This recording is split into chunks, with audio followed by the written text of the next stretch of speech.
As bad as we can be, the contagion is worse. And we hold no illusions of being clever or powerful enough to wrangle a pandemic to work in our favor. You can't control a plague. That's a good way to get yourself and anything else you value, cherish, or claim mastery over wiped out. Welcome to Vorpal Tales, where we present a plethora of terrifying tales and awesome adventures for your viewing pleasures. I am Dwayne, at Made of Kimchi, and I will be your storyteller for this tale. This evening we'll be continuing our Season 2 of the Contagion Chronicle, No Time for Reality. This will be the 5th episode. As far as Vorpal Tales is concerned, please seek us out on the internet. Don't forget to follow us here on Twitch, and check out our archives on our YouTube page. Make sure that you subscribe and hit that bell. Also visit our webpage, vorpaltales.com, that has links to all of our social media, our Discord, and our Patreon. Please check out our calendar to ensure that you don't miss any of your favorite shows. It's always changing and cool things are happening. If you guys are looking to increase your RPG and dice repertoire, make sure you check out our affiliate link on our webpage and check out Hit Point Press, QU Empire, and Gem Hammer and Sons. Also, make sure that you guys check out our cool merch page, also on our webpage, link in our webpage, where you can get cool things like aprons, t-shirts, and coffee mugs, all with the Vorpal Tales logo. Our shoutouts tonight go to Astral Tabletop for the virtual gaming space that we play all of our games in. A special thanks to Onyx Path and White Wolf for the World of Darkness they have built and for always supporting their players. Much love goes to N8 Mid for the custom character sheets that you too can use if you use Astral Tabletop. And a thank you to Love Your Rebellion, a nonprofit group that empowers marginalized groups through the arts. Make sure you check out their webpage, loveyourrebellion.org. As always, much love goes to our Patreons. From the Snicker Snacks to the Jabberwockies, you keep this project moving forward, and we greatly appreciate you. And last but not least, thank you to all of our subscribers, our viewers, and fans. Now with the intros out of the way, let's talk about the players. Please, players, tell us all about yourself, where you could be found, who you will be playing tonight. Hello, my name is Rachel. I am she, her, and you can find me Stolen Fires pretty much everywhere on the internet. And today I will be playing Irene, the Zeki Promethean. I am Tyler, Eldritch Echoes Online. I am playing Anki, the only surviving mage, at least for this session. Hello, I am Kisama. I was born at a young age. You can find me on Twitter at TrueKisama, and today I will be playing Karo the Mummy. And hi, I'm Savannah. You can find me online at Miss Emo Fox. I will be playing our notary changeling, Emma Rose, tonight.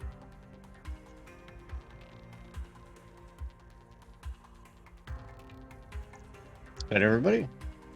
Right for right now, that's all we got. We are down 2 players. One is on their way. So don't worry, they will join us when they arrive.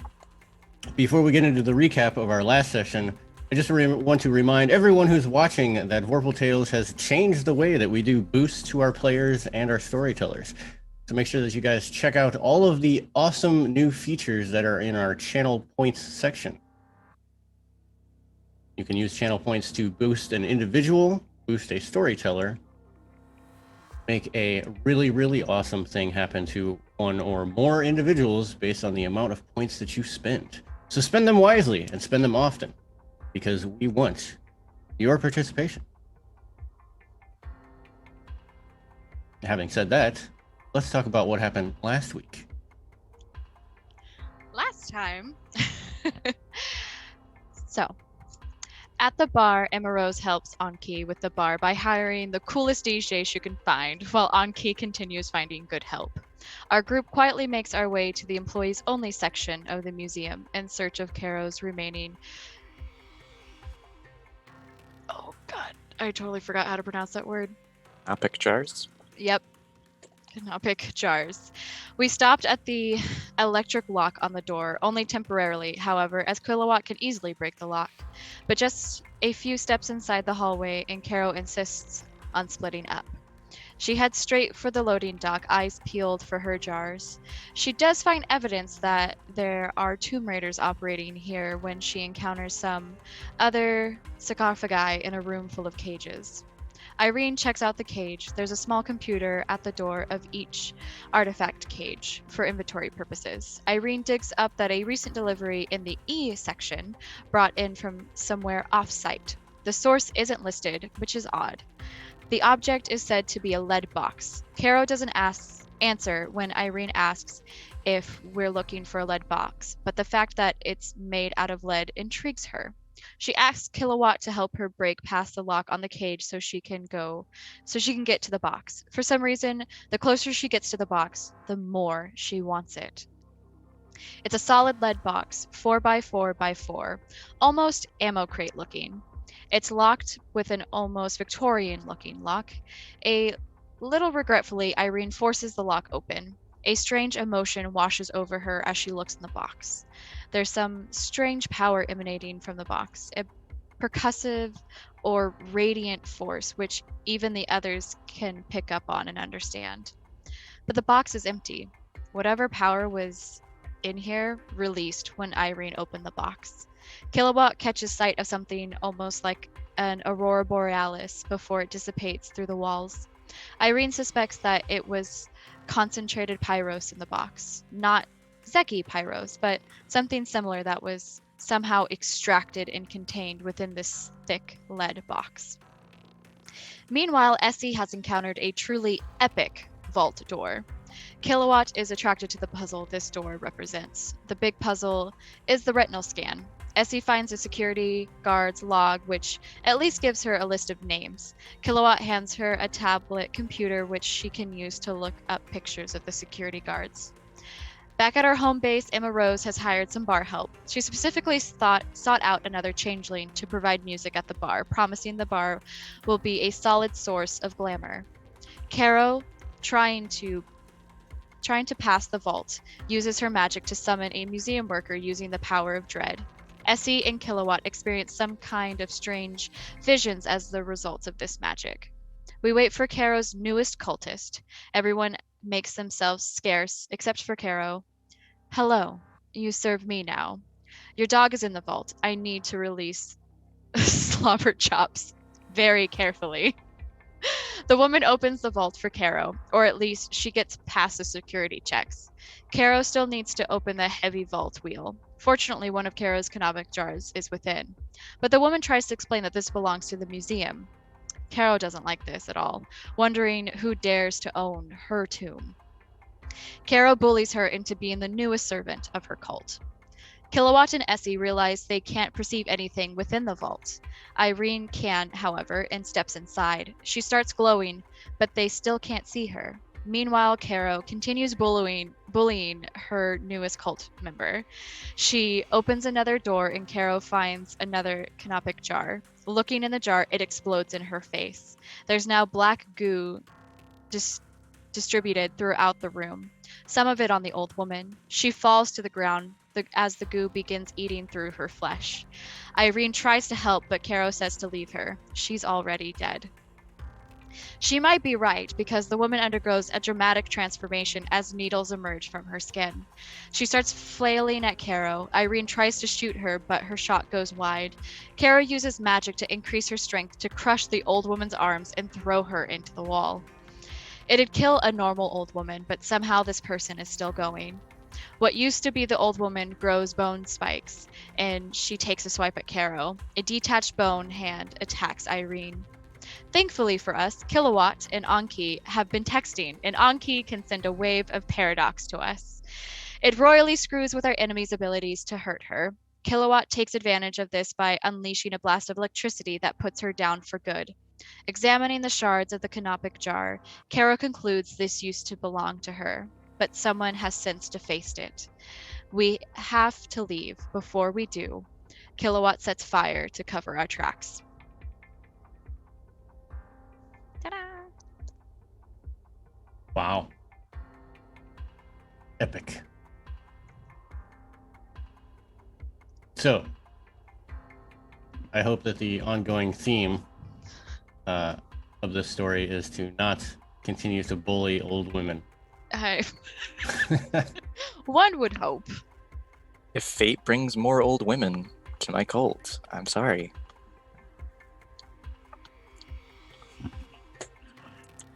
All right, well, let's dive in.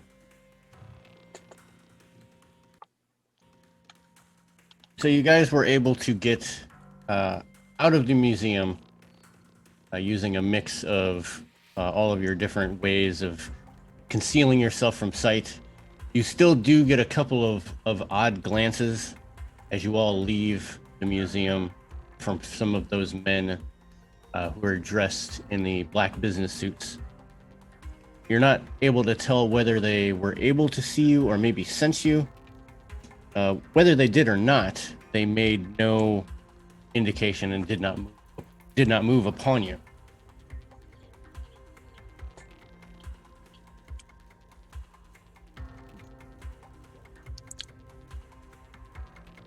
Aha. Oh, and actually, before I forget, does anybody need new aspirations? Good question. I haven't done a single one of mine yet. No, I do not. Would I need to get back to the bar to fulfill mine. Would this be me getting my canopic jars? When they exploded in my hands. But you're still missing one.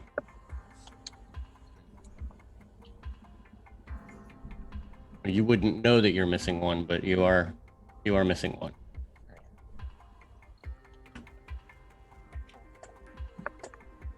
I guess for the ease of it, if you wanted to say you found a canopic jar, yes, you did find a canopic jar.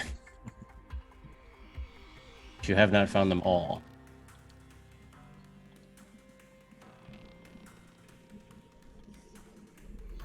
I've learned something new about the filth to my short terms to replace last week's. Okay.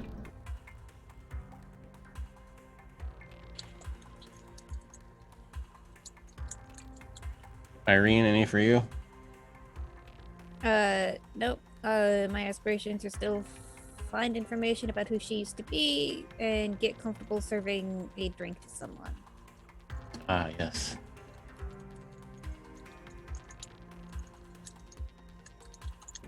Right. So you JT all wants are you to make something good happen to everyone. already? I still needed to get my sarcophagus. You got to be careful doing that at the beginning of the session. Dwayne could just say, "You hit all green lights on your way back to the bar." No one stops you.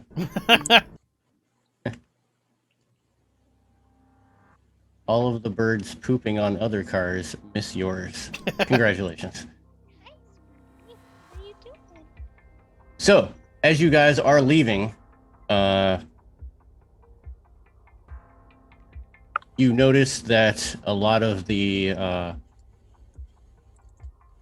antiquities that were in the room that Caro initially came out of have been moved outside to a forensics van for further investigation at the police station, to include one sarcophagus.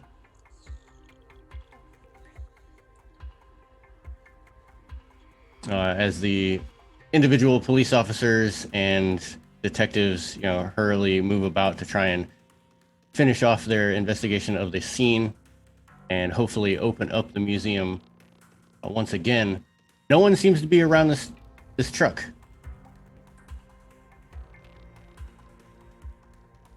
The truck containing everything that was either smashed, used as a weapon, having to do with the break-in / murderization of people. And the keys are in.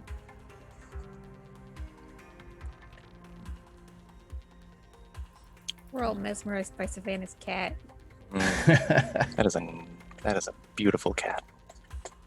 I would know. I'm a mummy.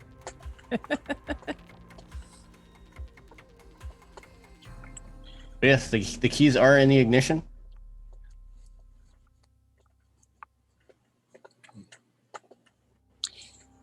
Kara would turn to the others here, or others. They'd still be in the scene, right? Even if they themselves aren't here, Essie and Kilowatt. Yes, yeah, they would still be here. So Kara would turn to the three and just tell them, get in the van. Drive it away. I will deal with this.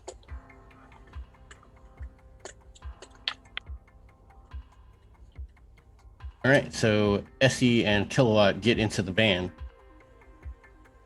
Who was the third one that you wanted in the van? Irene? Are you sure? I don't want to leave you. Are you sure?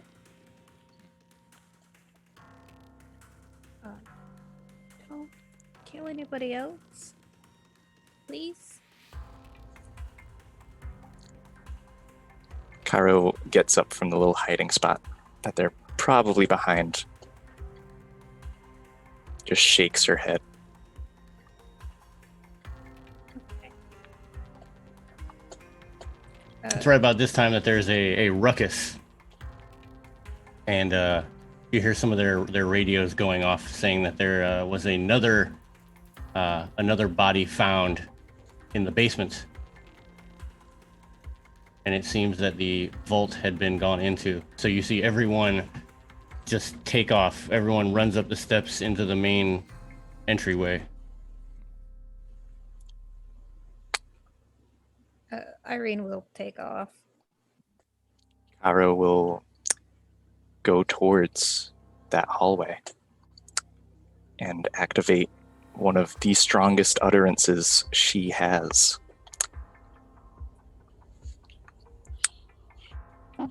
Blessed is the God King. Oh, jeez. Okay. So, as she walks through the door, Caro transforms in a whirlwind of sand and dust into a size 7 bull-headed corpse. Okay. All attributes increase by 2. My second is treated as 10 for the purposes of raising attributes with pillars and inflicting Sybaris. And anyone who tries to attack me must spend willpower first.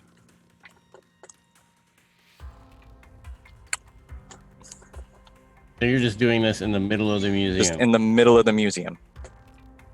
No one's going to believe them, even if they survived.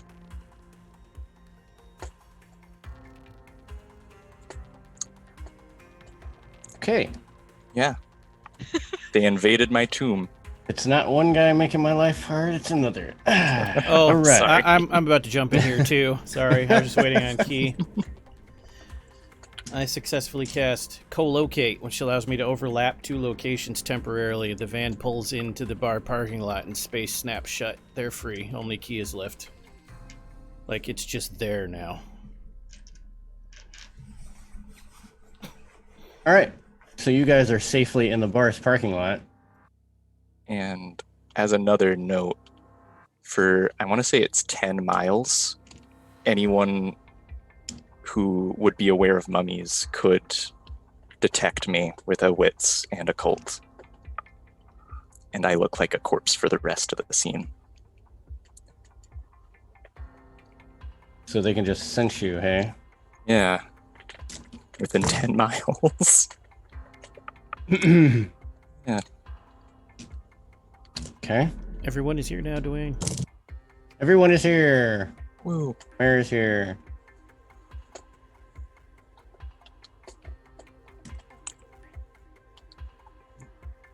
So, Mayor, since you just arrived, you are safely in the bar's parking lot.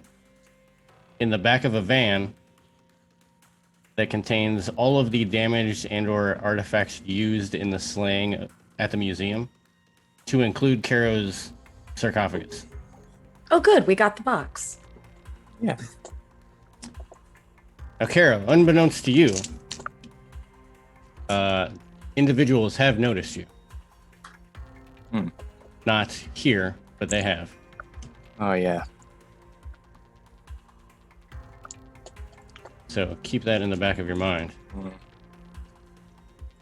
Now, what are you going to do with these 25 plus police officers and detectives that are now scrambling into the basement? Very first thing Karo does, go to grab one of them and announce, on behalf of Unam Pasek, I sentence you to death. In front of all these witnesses. Well, Irene, that did not go well. Yeah. To reset the Secum counter, specifically, so I won't have to roll at the end of that third scene. So, another 3 scenes. Okay. So most of these regular police officers, these mooks, either lose their sanity altogether.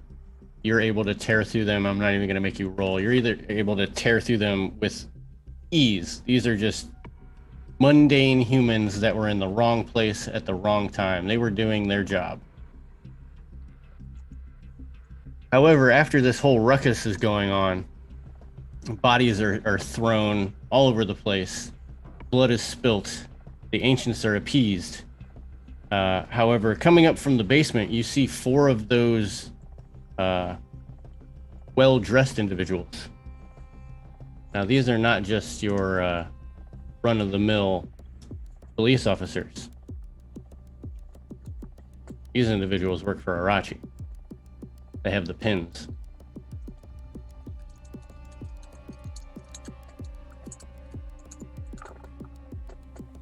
And one of them sees you exactly as it is. What do they have to roll? Willpower? They just spend a point of willpower, and then they get to attack me for the scene. All right. Well, then one of them is going to spend their abundance of willpower.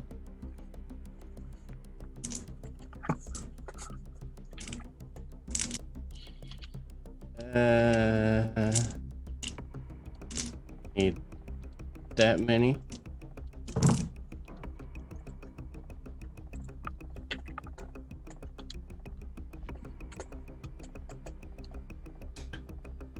So as they kind of come up and they're standing in a row in front of you, all 3 of them look to the one on the left side. They kind of look over. He puts up a hand, like he doesn't want them to react. He walks over to that same security panel that you guys had hacked earlier on in the day. Puts his hand on it, starts to draw out a charge. As soon as you see this, you've seen someone else do this. You've seen Kilowatt do this in one way or another. As this charge comes up through his hand, he points his finger right at you, and a large lightning bolt flies towards you.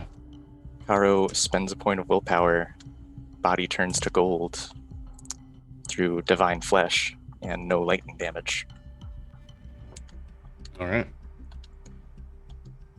Now I'm shiny. They made it worse. Now you are shiny. I will allow you to react to this. Karo just nonchalantly goes over, axe in hand, and just swings it overhead. Probably hits the ceiling on the way down. Size 7, 9 feet tall, bull-headed mummy. Roll that their attack. Their attack, using way too many dice. That's what makes this fun. Ah, jeez. That would be, after spending another pillar point, a total of 14 dice. What would be his defense? Oh, his defense is 2. Well, it depends on which one. Are you the 3 that didn't do anything, or the one that just shot The a lightning one bolt who at you? just tried to shock me. 2. 2? Okay. He is wearing a suit.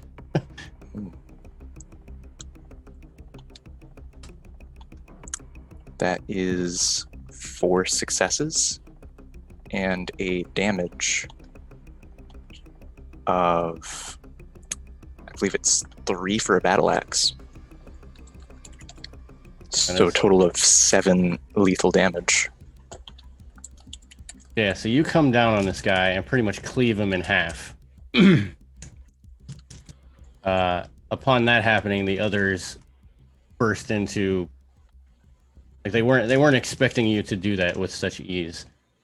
They have never seen something as glorious as you currently. One of them takes off, starts running towards the door, and a cell phone comes out of his pocket, and he starts dialing a number, getting on. While the other two start to go through a slightly more metamorphic change. One of them pulls a vial out of his jacket. I don't like where this is going. And he shoves this vial into like a little quick gun, shoots it right into his neck. As it's being shot in, you see it for what it is. It's very similar to that black stuff that was in that jar when it exploded. As it goes in, he screams, like the blood-curdling scream. And again, you hear bones cracking as his body begins to morph into some giant aberrant, if you will. Uh-oh.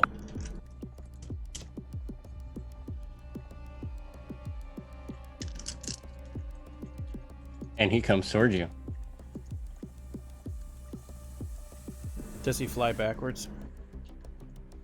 No, he doesn't. But That's unfortunate. no, he does not fly backwards. Although- Hepatropism punch. That would just be too cheesy. So as his body continues to change, more of those needles come out, and his hands become long tentacles with those sharp needles on edge. And he lashes out at you.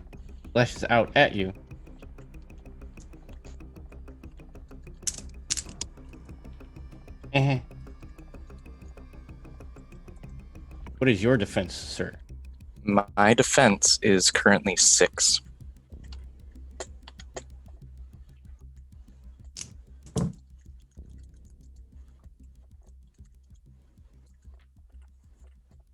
Not enough.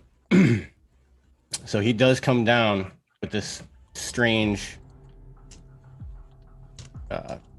tentacly hand, and oh crap, and it falls off. So it does hit you, but it does not make it through your defense, and it just kind of disconnects as he pulls back. So now you have this arm just kind of laying limp with its needles kind of stuck into you. Oh.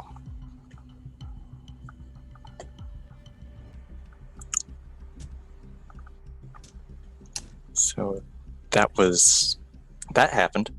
That happened. So that was that guy, and there was a third guy? Third guy starts whispering something to himself. You can't really hear it. And with his change, based on what you've seen from the other one, it looks like he has already taken this, or maybe even has this stuff already in his body. His change is not as extreme. But you start to see metal protrude out of his body. Even strange wires. As if he was made of some type of fencing. And he runs over to that same pad that the now dead Arachi agent was next to. And she starts to draw power into it.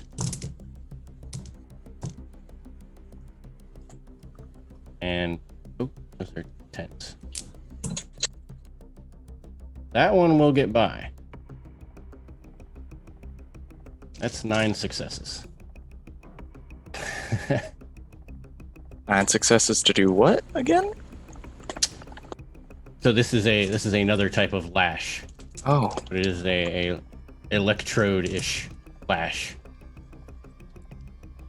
So for the aberrants, it's all different lashes. is it electric damage it- specifically? This is electric damage specific. Yeah, it just washes off. Yeah, they don't know this, but that's what they're doing.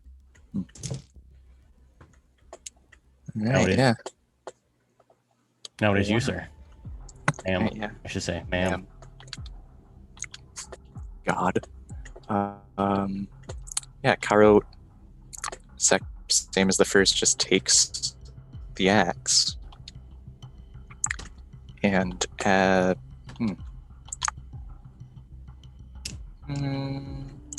using Bring the Pain on the heavy weapons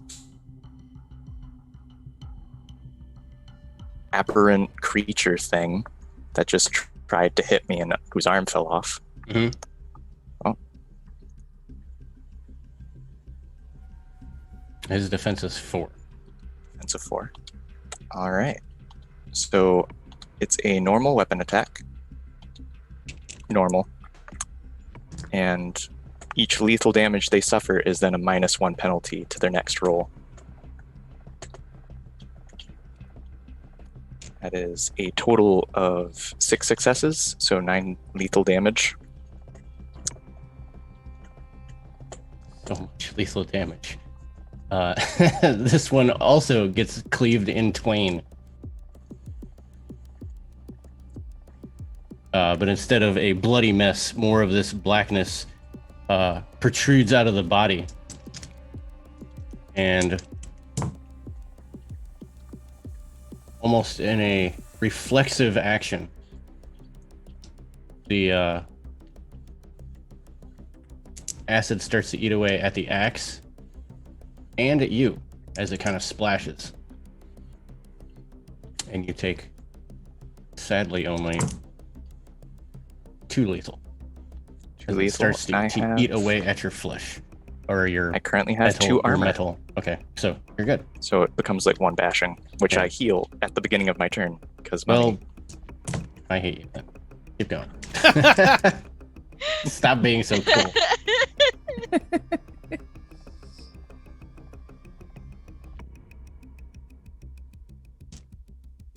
Now, since you have taken out the big bruiser, the third one was able to make it out the front door. And just as the van that all of your companions were in, you know, teleports to the parking lot of the top shelf, the man gets on his phone and just barely, because he's kind of yelling and screaming into this phone, all you hear is, "I'm pretty sure we more of these." That's exactly what you hear. It was broken for a reason. That's not good. Hmm. And then the weird fence man. Weird fence man. Weird fence man. Gotta do something gross, Key. I gotta do something gross? Okay, yeah. I'll do that Oh, on my Bring turn. the That'd be great. moisture. Yes, bring the moisture. Yes. This individual. Oh, now we're getting good rolls. 2, 4.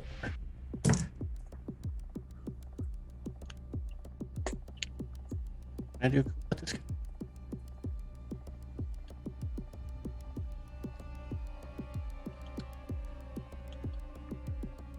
Aha.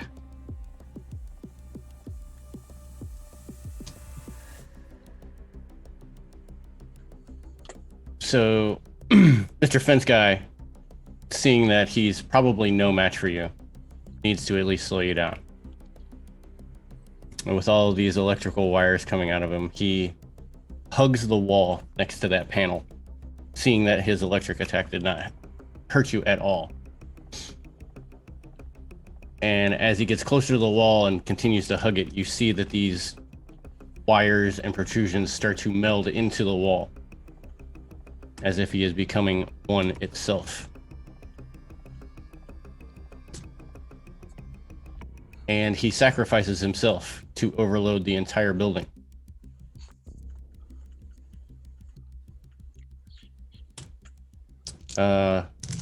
Tyler, do you know what building damage is? Yeah, Like if I dropped a museum on top of you? I do have that in my notes. Do you? What? Yeah, that's a thing. Hold on, let me get that up. So they all leave, and then like 12 seconds later, the whole museum collapses. Okay. Okay, here we are. This is the Museum of Natural History, right? Yes. What floor is he on? He's on the first floor. Oh. Okay. How many encouraging. floors does the Natural History Museum in Chicago have? I think it's 3. A few. That's 3, and they're all steel reinforced concrete. Oh How my God. malleable is gold? Right? I'm practically indestructible as long as it doesn't deal all aggravated damage and kill me. I don't think I'll it's be going to back kill in a you, week, but I think and it's going then to even set you if I back. were- It's going to even set you if I back a couple died, days. Even if I died, I'd be able to come back. It's great. Death Set cannot you stop me. back a few centuries. It'll set me back a few centuries, yeah. One thing I gotta, because there's more This to it than escalated damage. very Hold on. quickly. Yeah. So, I thought it was just going to be slaughter the police and leave. how many This how many escalated health quickly. levels do you have in this form key? I have a total of 21.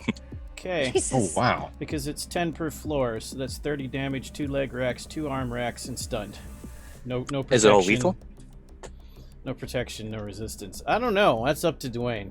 Lethal, aggravated, doesn't really specify. Because it's like natural damage, and because it's like a physical bashing, it Yeah. would downgrade to bashing for me because I'm already dead. The whole undead fortitude. And I heal bashing very quickly, so I might just be able to crawl out the wreckage. Well, you have 2 legs, 2 arm racks. Yeah. Yeah. And it's still 30, so you're still at -9. 30 bashing, Yeah, which wrap around to become lethal. right. So that would be 9 lethal. yeah, 9 lethal. 9 lethal. And in this form, I heal also lethal damage, and I can spend a pillar point to heal more lethal damage. I'll be back in like 30 seconds. Well, Hi, I'm a mummy. the building does come down. Well, no, you still have to heal the 21 first, and the But 21, 21 dead bashing. cannot die. and then the Yeah, you have to 7, heal the and then 20. the 7 more. Yeah, 8 more, 9 more, 9 You're not more. going to die, but it's going to be hard. Oh, yeah. So the building collapses. Yes. In Right. a huge puff of smoke and destruction, as it almost implodes on itself, you start to see the struts bend and like start to crack outside of the walls as this person just pushes their entire being into the building. But Oh, you But- don't I have could to I could save help me, I'll you. be I fine. could help you ruin his day key. But Tyler says nope, and he snaps his fingers, and Paradox explodes. And Well, stuff's been happening. There's a thing we haven't started doing yet that we're supposed to be doing. Every time certain conditions are met, we have to roll to see if our hubris wrecks our wisdom as mages. Every time you do magic in front of humans, or use it to kill humans, or like 5 other things. Hmm. I had to do 4 rolls just now for last session, and then the teleport spell of the car. Failed one, which means I gained the condition rampant. Which means now I will use magic to solve any small problem whatsoever, and it'll leak out of me until I fail and get paradox. So yeah, I would once again teleport Key out in front of all of the cops and not care. go, there aren't any cops left. Between the ones that are still in the building and the ones that are dead. After this building comes down, there ain't gonna be No. anybody alive. They would see him just disappear, though. Her just disappear. Is If why- there was anyone left alive and present. Unless you say I can't, because we're wasting time. No, go ahead. Spells cast successfully. So the first rebar hits where you would have been. And you just sort of appear in a flash of smoke and shadow right in front of the bar. Right in front of the bar is a size 7 bull-headed corpse. The main entrance, like in the parking lot, probably during rush hour, happy hour. Any mortals would need to check for Sybaris for seeing me like this. What's the range on that? Pretty sure line of sight. I'll give you a... And it's resolve and composure minus 10. So one die is what you're saying. One, like, chance It's die. a chance die. Yeah, it's a chance die. Yeah, that's what you're telling me. It's a chance die. You've constructed my cult for me, so thank you. I will recruit all these people. Okay, so for I the also sake... got Paradox, so I'll release it into the environment and use it to create a terror tilt around her. There you go. That'll help with your cult. For the sake of time, I'm going to use one die for every 5 person.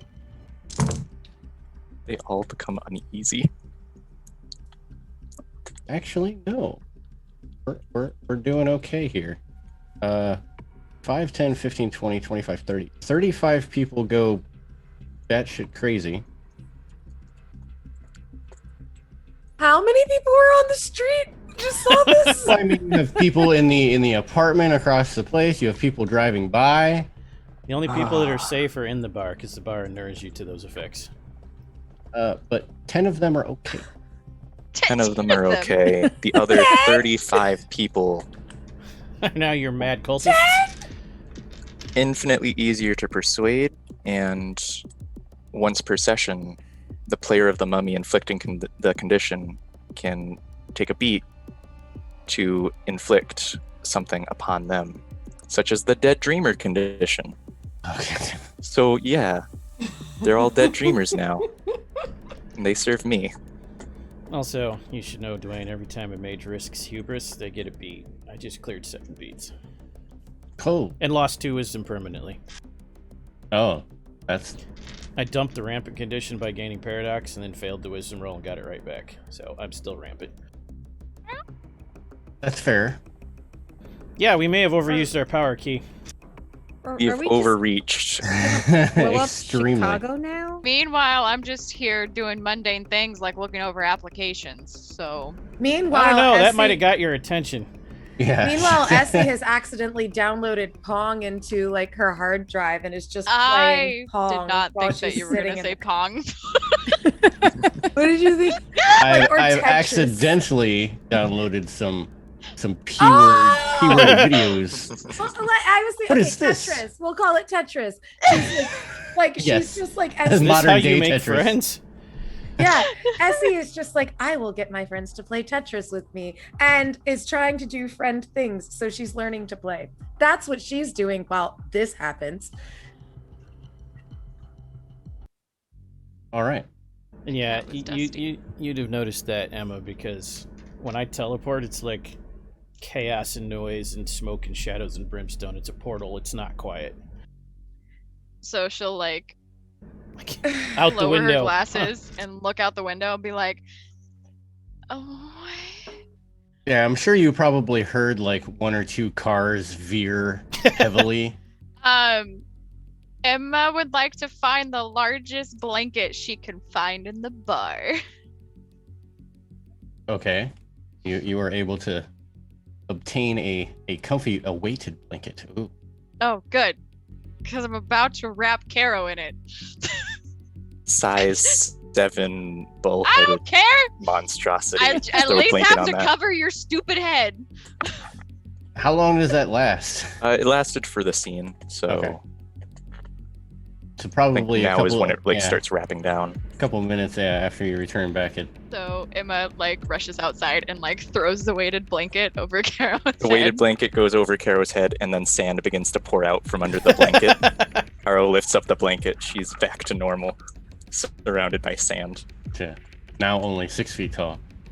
Yeah, no, only 6 feet tall. Oh no. Oh no, 6 foot fucking Yeah. 6. When You you still walk have in, clothes, right? Yeah.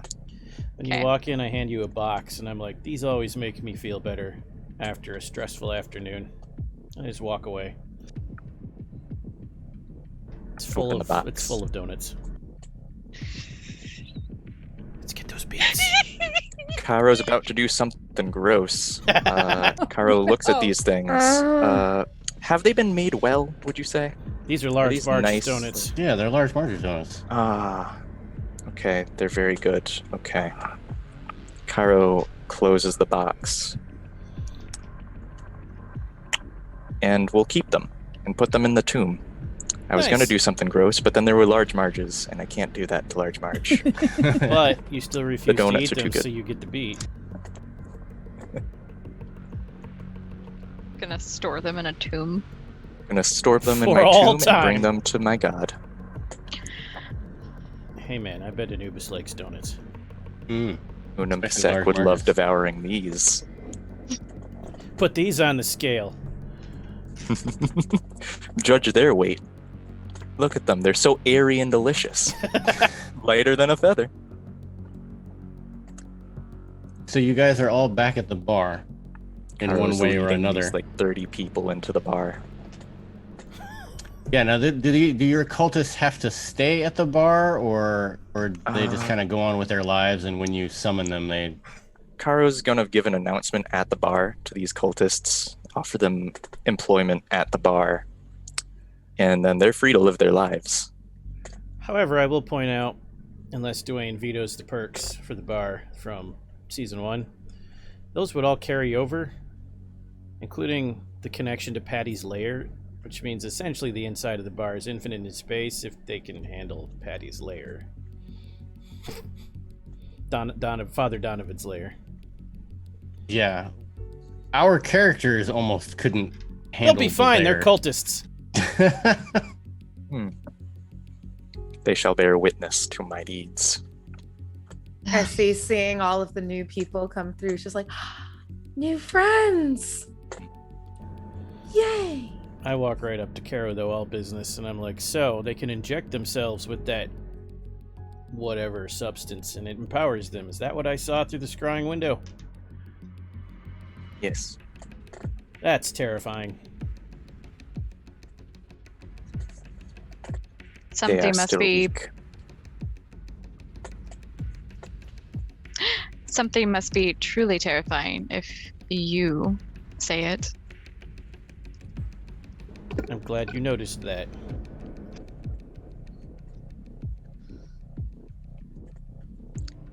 Do not worry. If you join the union, and Caro spreads her arms out and just refers to the employees at the bar, you will be safe.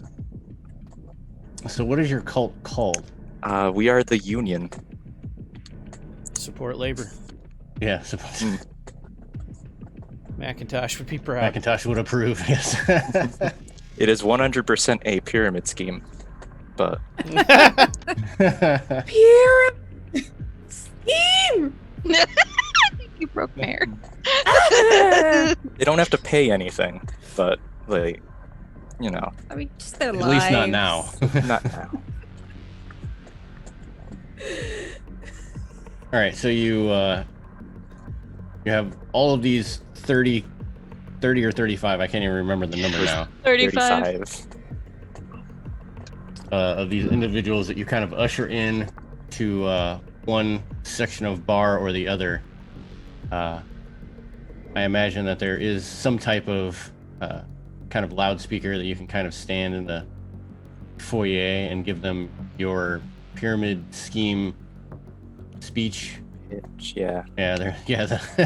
Where they will be employed and will not have to worry about having homes or food and just really basic stuff that she's promising, like it's the best thing since sliced bread. Irene is hiding behind the bar while this is going on. She's like, too many people. There's too many people in the bar. I don't like this. There's too many people. Essie's taking a note from chat and is making old fashions for all of them because it's the only drink you need to know, said the internet. Valid. I will approach Irene.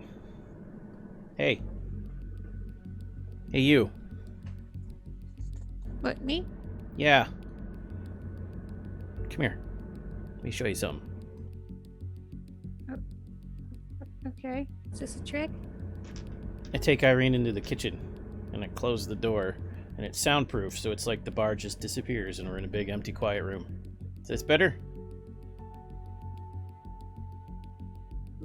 Yeah, okay, but they're still out there. They are. They can't see you now.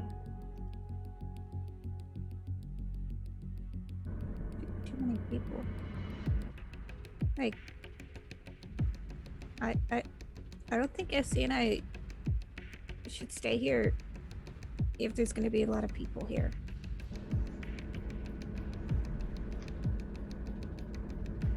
This place has a neat trick, though. Want to see? Sure. I'll concentrate real hard and create a new wing of the building. Just for the Prometheans. Okay. When everything stops shaking and rattling and rolling and elongating, I'm like, now they're in that building, and we're in this one, and there's no people in this one. Here's a key. I hand you one. Oh,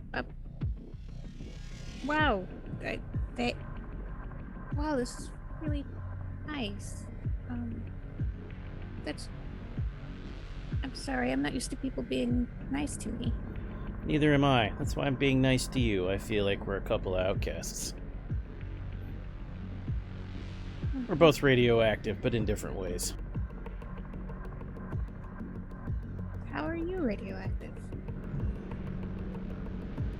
Because I'm full of really weird energy that makes people feel bad when they're around it too long. Yeah, I guess that's kind of the same. Although, like, I don't know, it's not fair, because I mean, it's fine as long as people are safe. Yeah, mine just leaks out sometimes. Yeah, sometimes that happens if I get upset, so I try not to get upset. That's sad and fascinating all at once.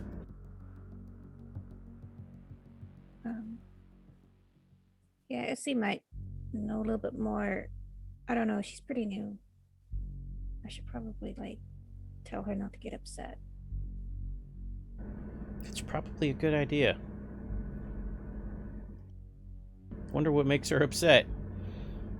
The player doesn't know what Tyler knows. That I already did that last week. Yeah. Yeah, I should talk to her. But thank you for the building. I like it. You're welcome. I'm gonna leave you to it. I'm gonna go tell her not to get upset. I leave. Okay. Irene will just, like, explore the new wing of the building that she has been gifted. Lined in lead. Yay. I go out to the bar. Hey, Essie, I need it old-fashioned. Perfect. It's the only drink you need. Shake, shake, shake. Also, don't get upset. What do you mean? You know, upset. Like those people out in the street. I pointed to screaming, panicking people. Oh. Should I be upset? No. Irene said to tell you shouldn't do that. I'll try. Shake, shake, shake, shake, shake, shake. I think that went well. I enjoy my drink. All right. Caro finishes up her "We the Union" speech. We the people Yeah. shall now serve Unum Besek, the devourer of entrails in defending dominion of the land. And just as quickly as they had lost their minds, screamed, and strangely enough followed you into the building, they begin to leave to go about their normal lives until called upon later. And they're all cured of Sybaris if they joined the cult. If they didn't, they still got it. Most Have of a them Just good added do. incentive. Emma Rose like waves like, have a good day. Make sure to come back and use your coupons. We don't have coupons. I look at the wrecked cars outside, that fire hydrant shooting water into the air, that dude laying on the street. I look over at Emma. Yeah, How's our insurance rider? it's good. It's good, because it's probably going to happen more. Good thing it's on the public street. Also, I added like 1,000 square feet. Oh. Okay. What are It's you only gonna do with it? only on the inside. Yeah. What are you gonna do with it? Well, that's where Irene and Essie are going to live, where they're away from the people. Oh, that was very nice of you. Thanks. Irene needs a quiet space. I can show you how that trick works. The lady who introduced us all showed me how. I'll teach Oh. Irene how to manipulate the bar. It's a good idea. Emma, not Irene. I figured.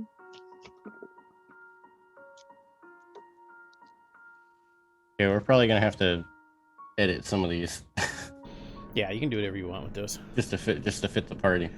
A lot of those are for demons and beasts and whatnot, yeah. Yeah. There's a werewolf one in there too.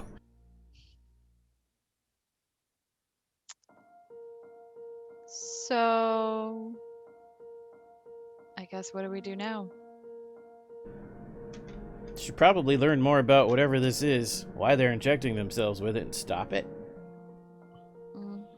Among any of the artifacts that we gathered from, storyteller, among any of the artifacts that we gathered from there, do we have anything that was like remaining of the smashy bottle, whatever it's called, Coptic jar? Coptic jar. Oh, the Coptic canoptic jar? jar? Canoptic jar. Canoptic jar. Canoptic. Eh. I'm words. I do words. I word good.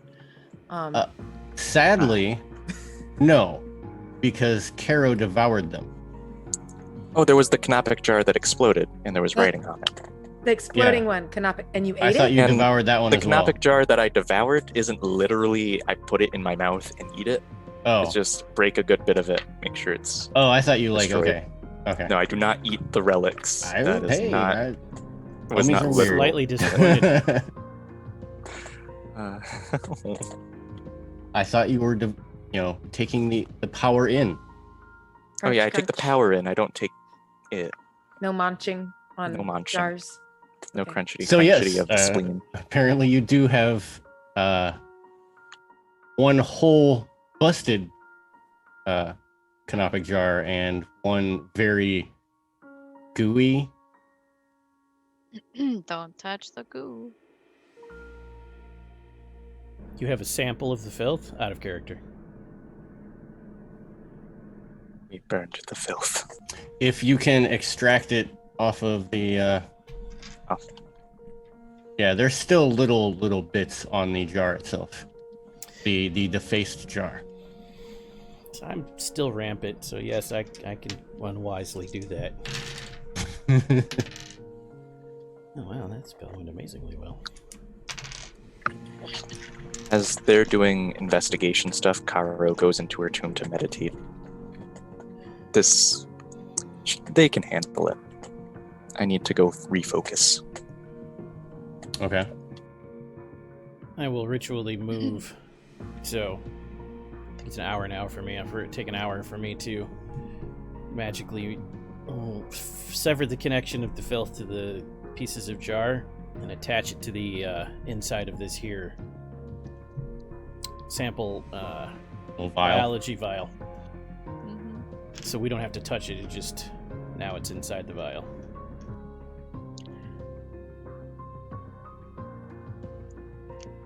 Wow. Now, Santos wouldn't know this, but for the others who were there, Caro, Irene,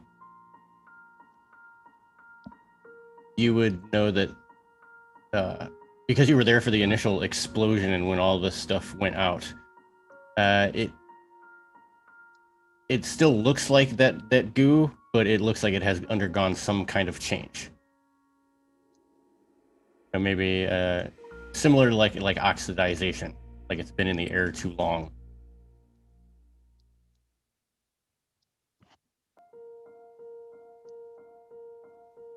Could I don't know what, if anything, it would do, because I don't think, like, I feel like I'm crossing the streams around here. But I also still double check like how distillations work. And this might just be a Promethean question. Do Prometheans get all distillations once they have their alembic? Rachel, do you know? Miss Irene? I think you've got to buy each alembic power individually, Okay. and then you have to do something else to basically make it permanent.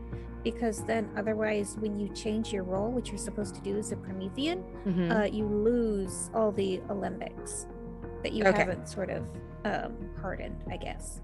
Okay. I got you then. My idea, nor mine, because I'm just be able to look at it as like, is it warm or cold? But no one's going to touch it.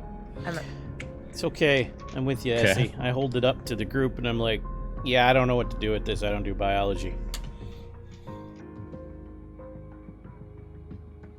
I handle antiquities, not specimens. So I do have 3 dots of science, if that could help at all. It would help. I'll hand it to Irene. Okay. Is that with intelligence, I would assume? Are you just gonna do like a preliminary kind of, take a little sample out and look at it in a microscope or something? You don't have any huge scientific equipment here. We could. We have resources now. You do have resources. Didn't we? We're in Chicago. Amazon Prime. 2-hour chemistry set delivery. Send. I'm like, we have an advanced library, maybe, possibly. Delivered by drone. Essie goes, friend. No, gotta update. I could have the cult go relinquish a whole chemistry lab for us. Oh, yeah, that's even better. A riot? While they're all figuring that out, Emma would like to excuse herself to the computers and do some research of her own. Okay. Essie will go with her. Okay. Because computers. Anybody seen Dr. Zap? Kilowatt? Yeah, I think Dr. Zap's cooler. Maybe he went to his room?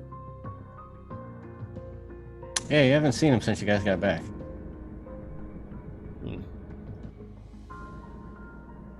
For Irene, yes, please give me the science and intelligence. We'll see what we get to start out before anyone gets any other equipment. Long shot. Would a specialty in nuclear physics apply? It can't hurt. Okay, what is specialties given this system? I forget. 9 again.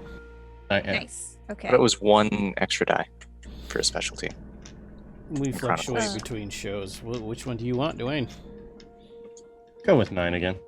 Okay, and I think the extra die is old one.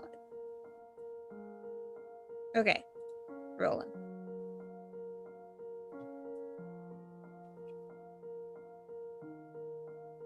I'm a storyteller. I do what Oh I wait, want. no, I rolled too many dice. Let me re-roll that. Next week it'll be 8 again. Who knows? Okay. Oh, I got a 10. Okay, so just by looking at it, and the fact that you were there, it doesn't seem to be. Obviously, it's lost a lot of its initial properties. It's not melting through this vial like it was the glass-walled cleaning room. It doesn't seem to be moving, so it doesn't have that same spore,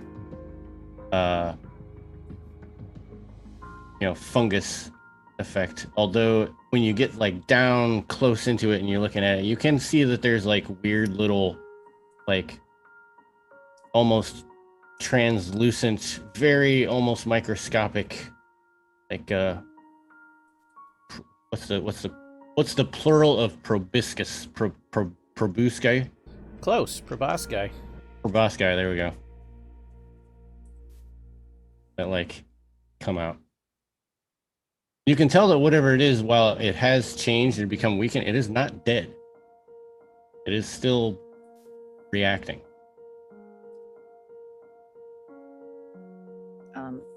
So I think it's dormant somehow. Probably shouldn't touch it or eat it.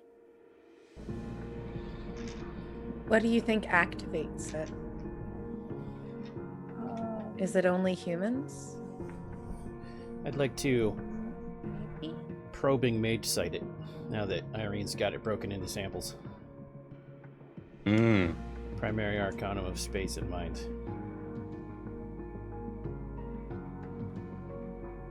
Well, Santos has an understanding of what the contagion is, being in Chicago proper.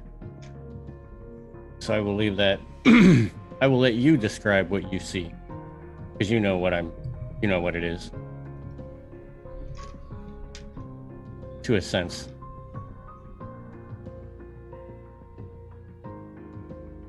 So, like, I don't know about you, Caro, but the rest of you, like when you have a dream that seems like it's real, like one of those dreams where you wake up with the feels afterwards? Or like, if you get hurt in the dream, the thing still hurts when you wake up? This is like that, except this is the dream.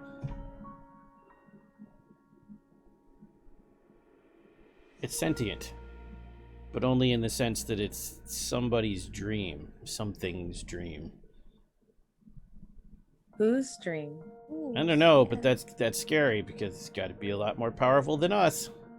Your dreams turn into goo that can walk around and think. Usually not. But the goo changes other people into the things from the dream? Like monsters? This is more like if you could sweat your dreams out and they were all nightmares. This is the sweat. So if you smear another person with your nightmare sweat, they become your nightmare. This is a beautiful description. Thank you. Essie is listening, definitely picking up on the different things, but nods in that, I guess that's bad kind of way. You ever read that Lovecraft guy? I can. Taps in. He's always like these horrible cosmic entities that when they sleep and they dream, whole worlds are born and destroyed. Whole world born and destroyed. Oh. It could be good, because then if whatever it is starts dreaming about something else, this is gone. It's just oil. Could be bad, because if his nightmare gets worse, it takes a step back from the goo.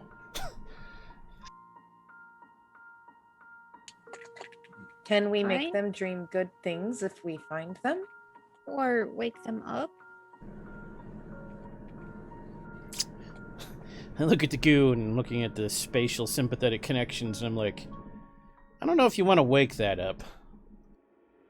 I think that's like if you're a dust mite, or you're a skin mite, and you're like, should I wake the guy up I'm feeding on the skin cell from? It's probably not good. Then we should make them think happy thoughts. You'd probably have to figure out who's having the dream.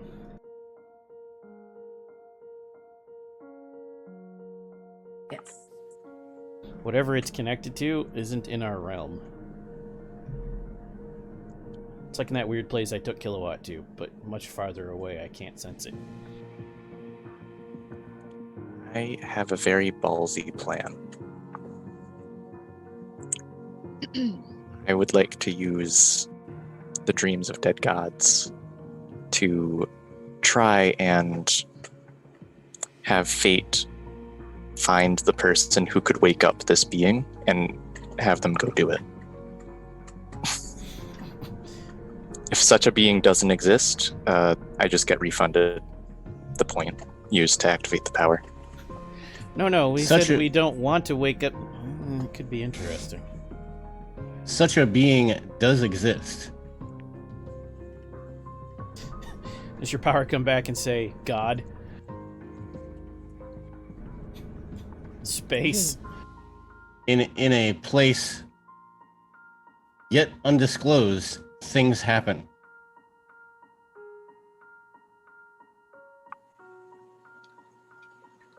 So that's all she gets is, yes, there is a being, but that's it.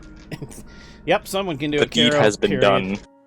That's all I get normally. The deed has been done, and much like how you used it with the old woman, this person will have a strange, unnerving sense to wake this individual up. Sit down next to Carol. I lean in and like, you do realize that if you can't wake it up, logic says whatever you just poked is way more powerful than you. And might be cranky.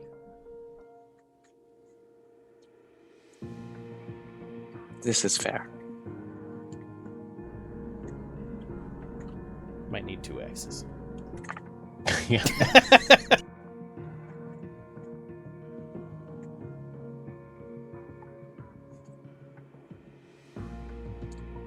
As far as I know, though, if it is more powerful than me, it might just kind of shrug off the condition of dead That's dreamers also and just be true. like, huh, that was weird. Or, that was weird. I wonder who did that to me. I'm gonna poke back. So the filth. How weak is its connection to the source? This specific sample very much. Even oh yeah, with your sight, you would know that this specific sample has almost no connection to the source. And just based off of the lingering connection that's there that you're able to see, you believe that even in its form when it came out of the canopic jar probably had a closer connection, but still not close enough to, get a location or anything like that. That's not why I was asking. I was contemplating trying a Tyler. Oh, Space 3, Mind 3, which is connections and control. Can I manipulate it to my will and away from its owners so I can dance it like a little puppet? Not the filth, this sample of it. Can I make a pet filth homunculus? this could go very good or very bad.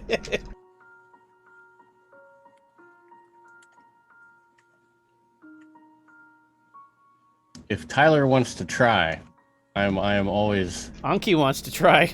I am here to appease my players. Anki wants to try. Tyler might choose to critical fail. We'll see what happens.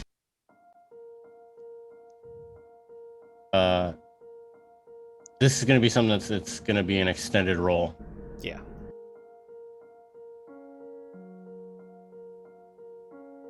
Man, I don't even know what to roll for this.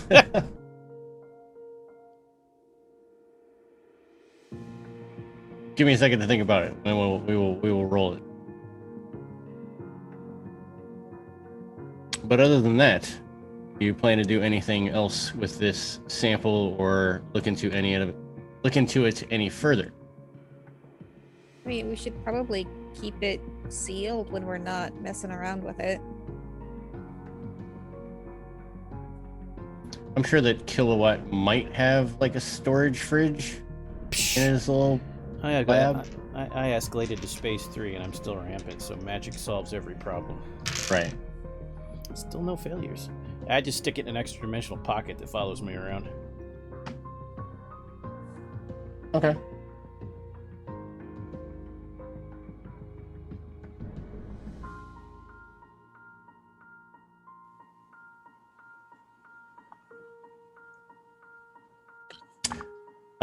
Emma Rose said Yes. that you were on a computer.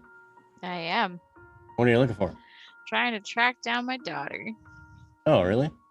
Yeah. What exactly are you looking for? Trying to figure out where in Chicago she is. maybe. How are you going about it? Are you looking on social media? Are you looking at I don't know, The census changeling records? that I talked to in New York, did they have a name that she was still going by, or did they just say that she moved to Chicago with her own daughter? They did not give you a name, or they assumed that it was the same. Okay.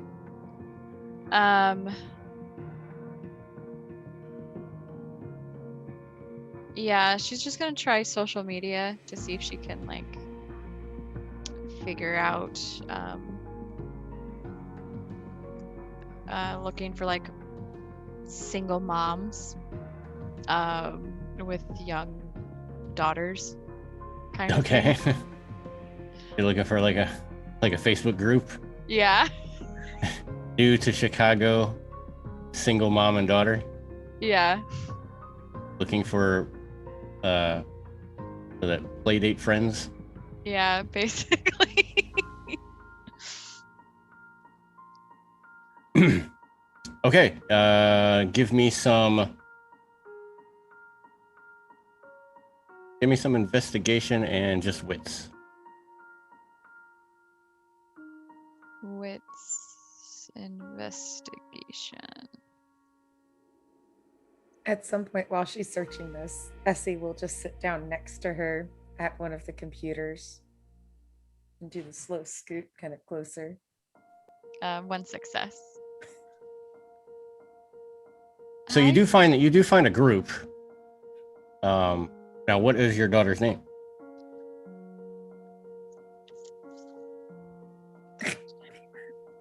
Does Emma Rose not remember, or does Savannah not remember? Savannah doesn't remember. Yes.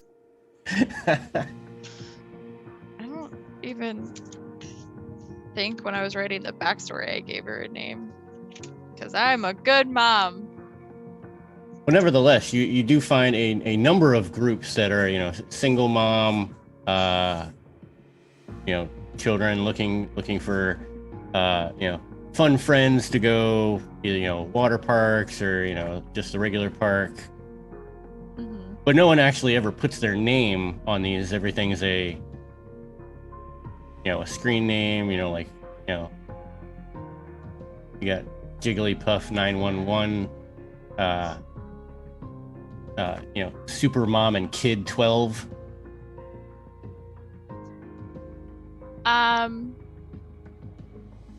Do I see any like big event coming up that like might congregate more people together?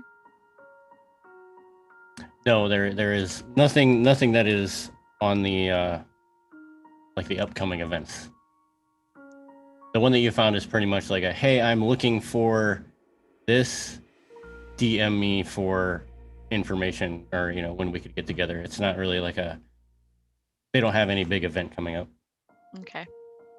She'll look over at the increasingly scooting closer Essie. Hi. Hi. Need any help? Yeah, I could use some help. I'm good with computers. I'm just not sure how to utilize them to find someone. Oh, you're looking for someone? I can help. I am. I'm looking for my daughter. Nice. And then so I would ask your daughter's name, which insert name here. Oh, that's a lovely name. And then I don't know. She read it online. She read about small talk online. She's doing her best. So she's just kind of sitting there, kind of awkwardly there. And it's like, asking, how far have you gotten?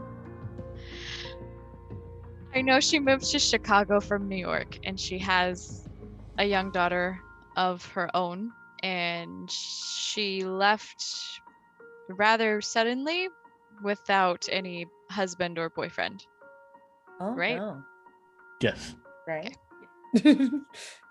Oh. Perhaps looking on dating apps. Oh. That would make sense. Maybe. Do you know what they look like? Maybe. You should. Don't you? I have not seen her in quite a few years. Oh. Well, I can help. So, and Essie would want to start like helping with. That's an understatement. Yeah, it's okay. Essie has no idea. Essie is just, I'm working on trying to make new friends and do friend things with them. And I suppose finding a strange daughter is doing friend things. So, yeah. So if I know that you're doing other, could I help do also a computer and investigation role as well? Perhaps if they found, if we had like some of those names, the screen names. So, this is going to be some interesting rolls. Okay. So, because Emma Rose doesn't know exactly what her daughter or even her granddaughter looks like. Mm-hmm. Oh my god. Do you remember what she looked like as a child? Yes, she does. Now, she is of you. So, for Essie to use some cool, facial reconstruction, I want Emma Rose to give me, no, not that.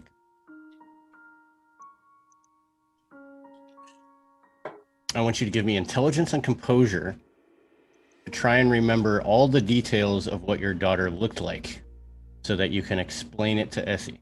Okay.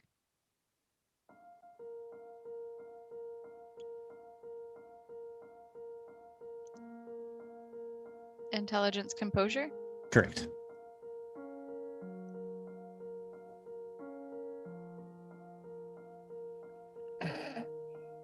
No successes. Do you I rolled happen to have a picture? I rolled a lot of dice and no. Convert to a crit failure for a beat. One of them is a crit fail because I rolled a 1. It would only be a crit fail on a chance die. That's a 1. You have to choose, Normally. otherwise you have to choose to take the drama to get XP.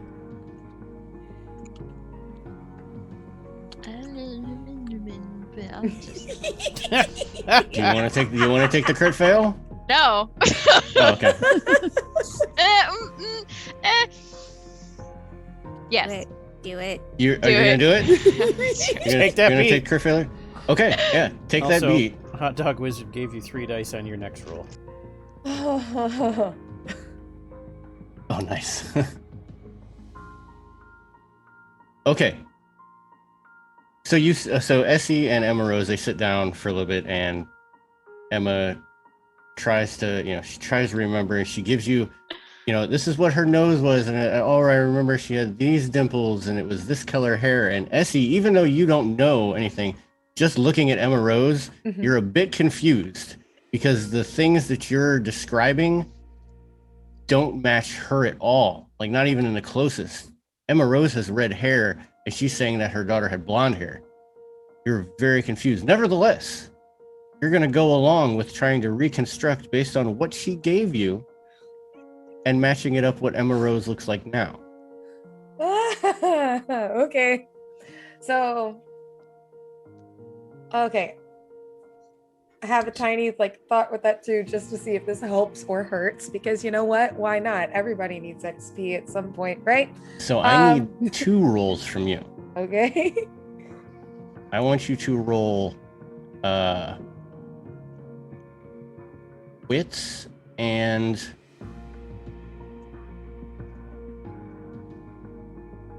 crafts, and then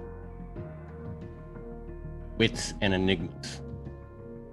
So wits and crafts, then wits and enigmas. Is that called something else on a Promethean sheet?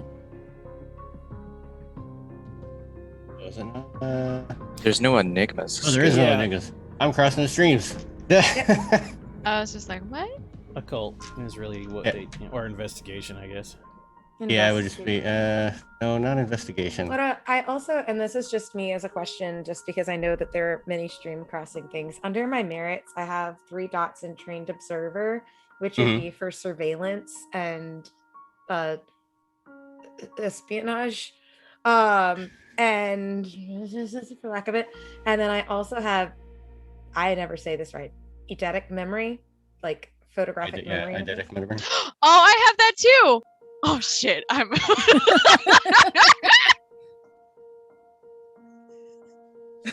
Apparently, it didn't work.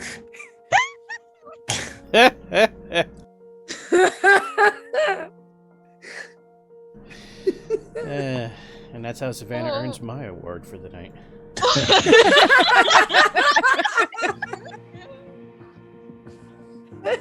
I should probably pay attention more. Oh. Lord have mercy on my brain. Don't worry, we can both do words good. We've got this. We've got this. All right. So first give me the wits and crafts. This is a 10 again, correct? Yes. All right. I think I clicked it. Hopefully this works. 3 successes. And we don't roll 10s again on this? Or I guess it did roll 10 again already. Yeah, it should have. Gotcha. Okay, cool. Yeah, so that's 3 successes. Okay. 9. Now I want you to roll wits and investigation. Yeah, we'll do wits and investigation plus 3. Okay, so I'll do wits and investigation as a 10 again, and then plus 3. So then 3 more under 10 again. All right, so there's that, and then we'll see how I make this work without clicking that. Oh wait, that's 1. I don't know how to do it otherwise. 2, 3. So it's 1, 2, 3, 4, 5. Is that right? No, 1, 2, 3 total on that with roll. 2 10s. 2 of those are 10s, and then the other one was a 9. I did this weird. I'm sorry. I didn't know. I couldn't find a little more. So you got 2 6. Wait. No. Okay. So that first 10 again roll. Mm-hmm. Yeah, I didn't copy the little thing. That would have been easier. Do you want me to re-roll those last 3? Those were like rolling 1 single individual die instead of 3 die at the same time.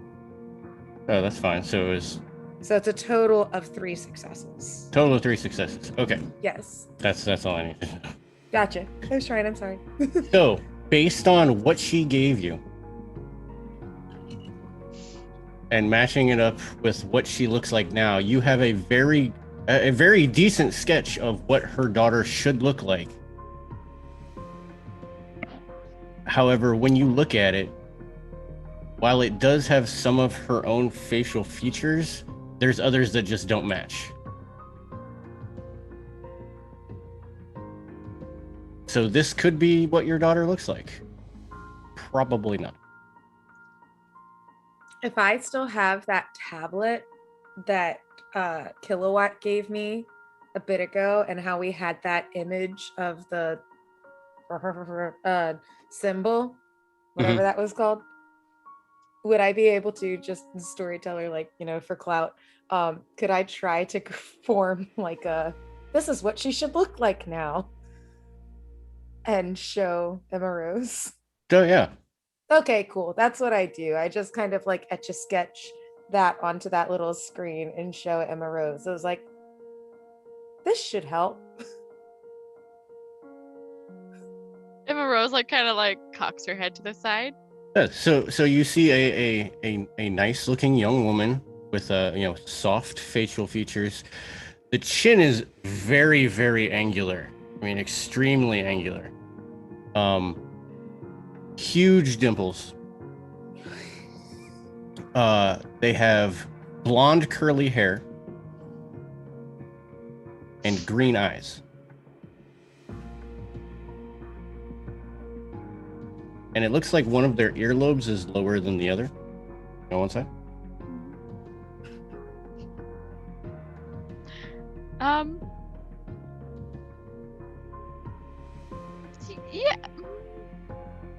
Yeah, maybe. It's a possibility. You don't know. It's been so long. It's the first solid lead that you've had in a while.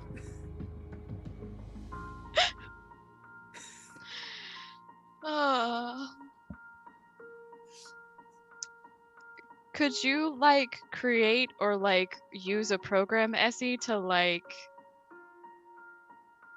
use this image and like cross-reference it with other ones on the internet? I could try. Yeah. Perhaps then that could end up falling under my specialty with data retrieval, if that's like photos and stuff. That would. However, we're going to have to wait to do that because it is our break time. It's actually a little bit after. Whoops. So it is 6:40 Eastern time right now. We're going to take a 10-minute break and return to you at 6:50 Eastern time. So stick around and don't go away. And don't go away, yeah.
way, I guess. I am liking the new countdown. Okay, hey everybody, we're back. Hi. Yeah, we're back. We went to the bathroom, we got some drinks, we had a couple of laughs, but now we're back trying to do some long-term investigation. It's been working out okay. For the most part. I mean, Essie was able to reconstruct a picture of what Emma Rose's daughter currently looks like. There are some questions as to the accuracy. But based on what Emma Rose could remember her daughter looking like as a child and what Emma Rose looks like now, it's a fairly good reconstruction. Oh, speaking of which, I know you were braining it, but I have an idea for the Filthomunculus. Wisdom plus Gnosis. Willpower plus Gnosis. What is your Gnosis at? 3. Willpower is 6, I think. 5. It's not Ascension where it would be 10. Yeah, give me your willpower and Gnosis.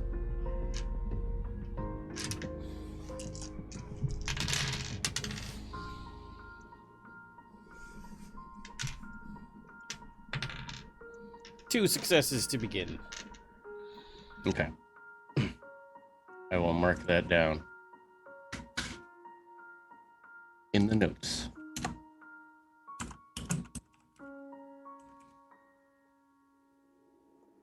Okay, so you guys do have the picture. It is Wednesday night. Night starts to set into the city. You have a couple of customers, seem to be regulars, that have come into the bar. Mm-hmm.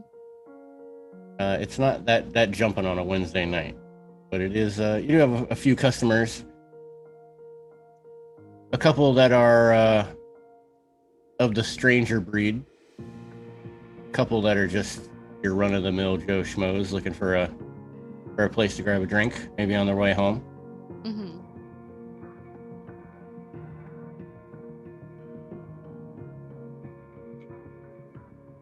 But how do you want to continue with this photograph? All of your patrons are being taken care of by the alarm clock that's going off on my phone. Now, Caro, Interesting. people who come in here are not here to sign up for the cult. They're here to give us money for alcohol. No, yes. Please don't recruit them. No, they are welcome to join if they would like, but I just want to ensure that they are served well. Has anyone told you what a pamphlet is yet? I will introduce Caro to pamphlets. Yes, it is a small book. Essie, who's just yes, like, but we can make them with this little box here now. Come check it out. We also have a bulletin board over in the internet cafe. Oh. Caro looks at the bulletin board and then looks in the engraved pillars and then looks at the computer screens and is just very confused by why we have the very temporary display, the semi-temporary display, and then the permanent display. Just okay. As I once heard someone say, different strokes for different folks. So, Irene is pretty fascinated with the machinery here, especially because it actually works around here. Yeah. So, she'll look to the computer, look to the billboard, look back to the computer, and then after asking, okay, how does the word processor work, start typing. And so the title is why HBO's Chernobyl is bad for climate change. At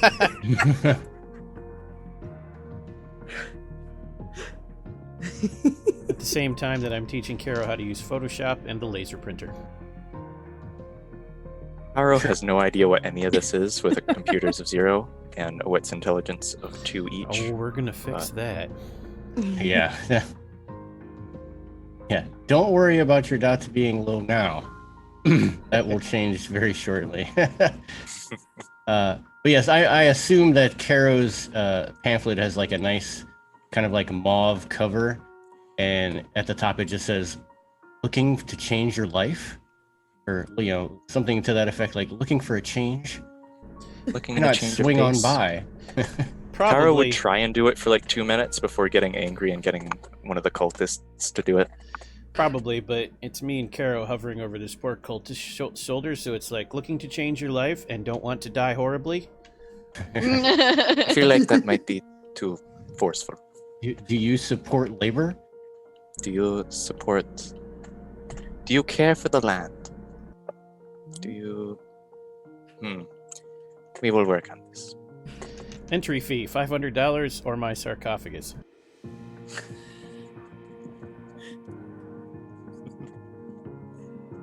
They do not need to pay to join.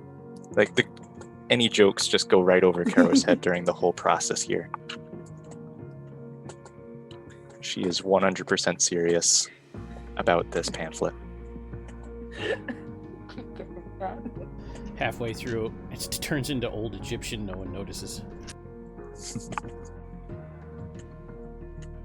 So how will the rest of you guys spend your Wednesday night? I would like to see if there is like I said, if there's traffic cams and like different cameras and stuff around the city of Chicago, which I'm sure that there are lots, at least in like different main areas. SE would like to see if there's a way to access any of that. Ah, yes. So you want to try and hack into the traffic cams. Alternatively, there's all sorts of crazy people on the internet who probably have already compiled those sorts of things. People watchers. Not saying Essie's dabbled, but not saying that I've dabbled, but not I, Essie. I've heard stories. Essie's private room is just a wall of screens that are people's private cell phone cameras. Not that Essie dabbles. Not that Essie dabbles or anything. I mean, she's just Promethean trying to learn more about humanity in order to get there. And what better way than through cameras and surveillance and espionage? I would like to do one thing, Dwayne. Yes, sir. Since a lot of people are doing things this could benefit, basically everyone, even Emma. Even I will burn a mana and cast an indefinite duration spell successfully to increase everyone's connection to the computers. Oh. All right. It doesn't count as skill dots, but what it does do is it gives us all 8 again permanently on the computers in the bar. Even Nice. Cool. and removes the untrained penalty, so you can just roll attribute dice, Nice. but only in the bar. Cool. All right. Yeah. So for Essie, I am gonna need. Now, while in most cities, the bigger ones. Oh well, I guess it doesn't matter. Go ahead and give. I was trying to stop you. It didn't work out. So, this is going to take a little bit of time to do. But I'm going to need computers and intelligence for you to get into these cameras. Each roll is going to be 30 minutes of trying to hack it in. You're going to need 5 or more successes. 5 or more successes on each or overall? Overall. Okay, cool. Don't forget 8 again.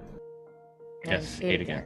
All right, so computers and intelligence, 8 again, 5 rolls. Here we go. As many rolls as it takes to get to 5. 1. 5 or 5. 3.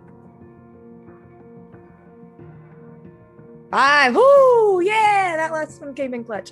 That's a total of 6 successes. Okay, so it takes you about 2 hours. Right? Yeah. Oh, 2.5 hours. I can do math. Yes, it takes about 2.5 hours to totally hack into the traffic cams. And you have a wide berth of the Chicago metropolitan area. Okay, good. Now it is a large area, so you're gonna have, if you are gonna search for anything, it's kind of gonna need an idea of, you know, the Upper East Side, Upper West Side, South Side.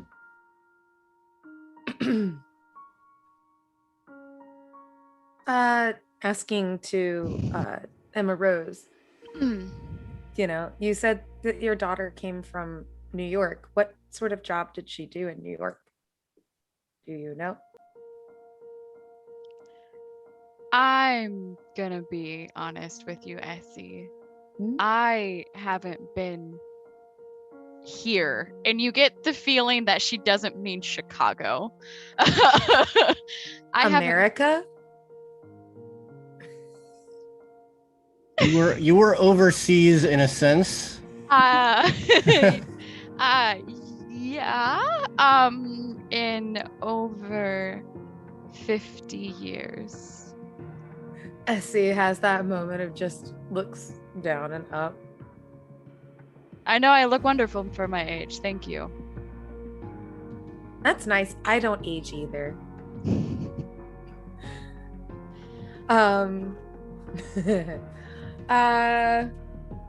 So you don't know, so I guess over the course of time, I mean, it's not like Essie has any other pressing matters other than serving old fashions. However many, like, it's not boroughs in there, neighborhoods, regions, districts, Chicago words of that.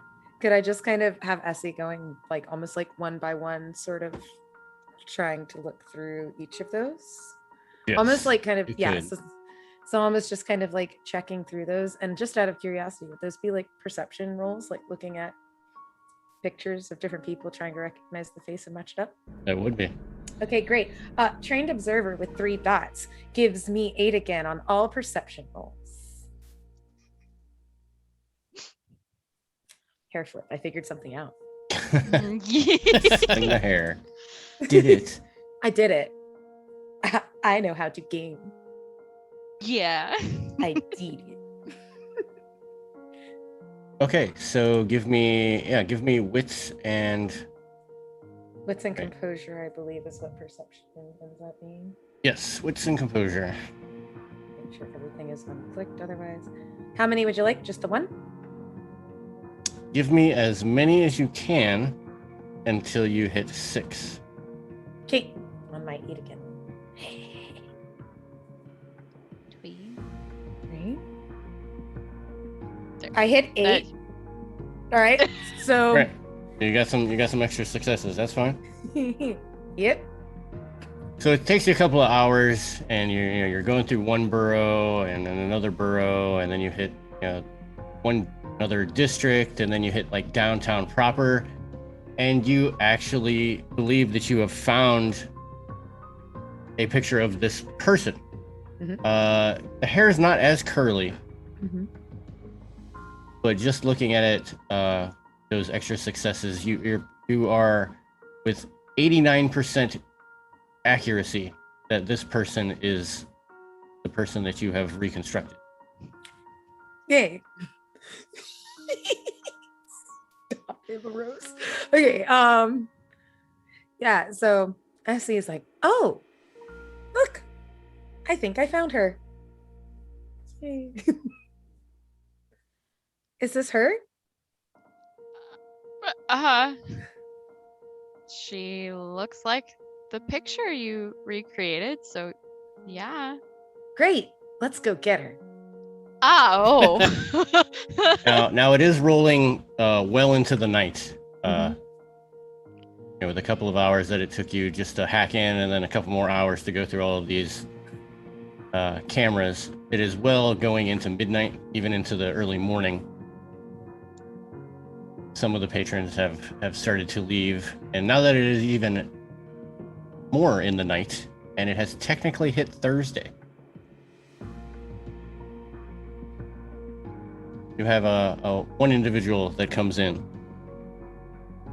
She moves with a kind of like an air of grace, very slowly, wearing white and yellow, almost robe-looking apparel.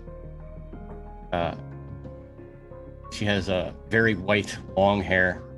She looks rather young. If this was any other place, she would probably get carted. She holds a doll in her hand. She has a glow stick hanging from a necklace around her neck, and she just strides right in and sits right at the bar. Hi, can I get you an old-fashioned? No. Who are you? I'm Essie. I'm here to bartend. Just looking absolutely chipper because that's how she thinks bartenders are supposed to look. Oh, where's the other gentleman that used to work here? I don't know. I will materialize out of nowhere and be like, oh, sorry, go ahead, Irene. Irene looks up from where she's like studying like this really dingy book of like cocktail recipes. Mm-hmm. I think there's some place called the Hedge. Oh, I lean on the bar and say, you here to tell a story? but of course. It's Thursday. I sit down, expectantly. I will whisper to Anki, what happens on Thursdays? Storytelling night. I look over at the top shelf of the bar with the really weird bottles. So, my story tonight. Now, I have lived in... Well, I guess I shouldn't say lived. I have been staying in Chicago for most of my life. Me and my friend here. She looks down at the little doll. And it's like a very like chibi, like poof-faced doll.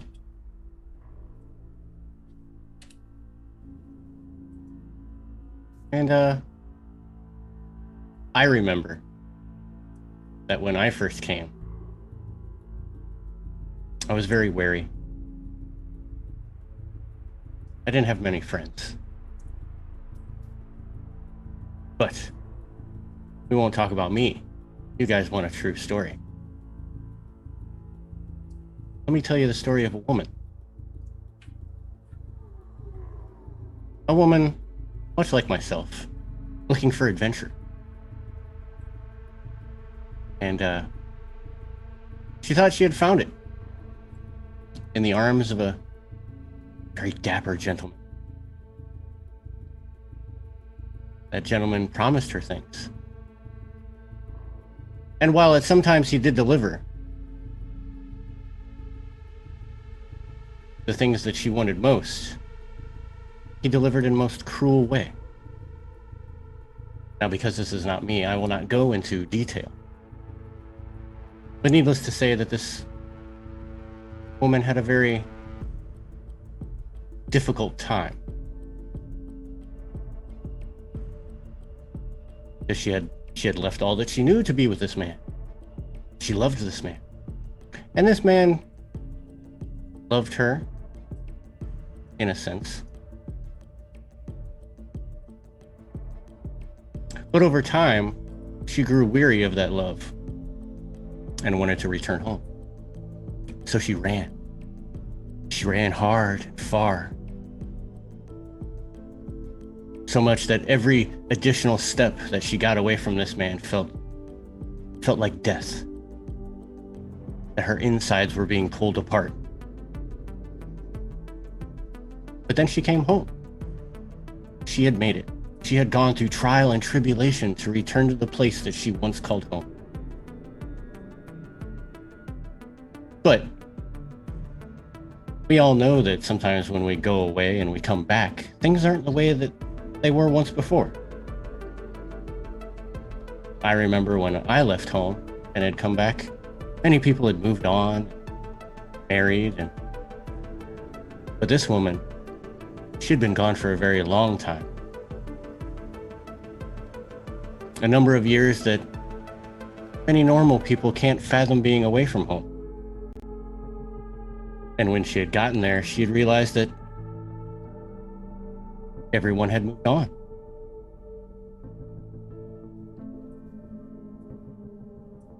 Her child had grown up. Her friends had moved on or died. Places had changed. Fads had changed. The internet was born.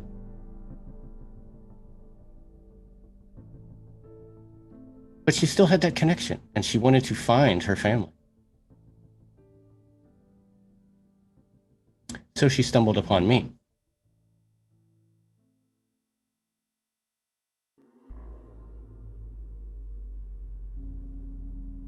And I gave her some information that might lead her way. Because I know, she looks down at the doll, the importance of children. She puts the doll down, like it kind of slumps on the floor, and then it like rises up and like crawls up on the other bar stool and like sits there.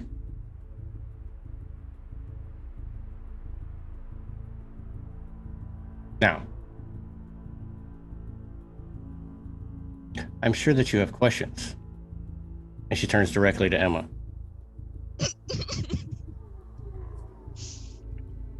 No, that's not how it works. You tell the story, you get the drink. So I go to the top shelf and I grab a bottle that has a really weird shape to it. It's got a lot of angles it shouldn't have. And it actually makes a crinkly noise when you grab it, and it looks like it's papered over in promissory notes. And on the tag, it says, "Uneven debt." And I pour a shot for the newcomer and slide it to her. First you drink that. We don't make any deals in here until you drink, to ensure that everyone gets a fair shake. I see that you have dealt with us before. Fair enough. She takes the shot. I go up to the top shelf and I get another bottle. This one's all glass, and it's shaped like a heart that's melting on the bottom. Like the glass actually looks like drops are coming out of it. And the liquid's jet black, and the tag says, "Regret." I pour a shot and slide it to Emma Rose. And I whisper to you, "Good luck." Then I take Essie and fade away.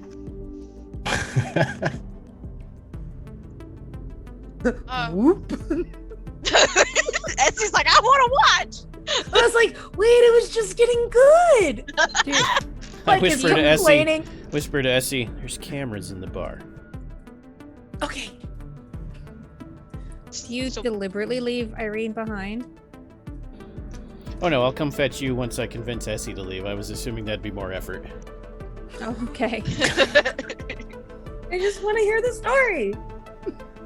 I'm like, otherwise it would have been Essie leaning over to Amarose. Hey, it's just like you.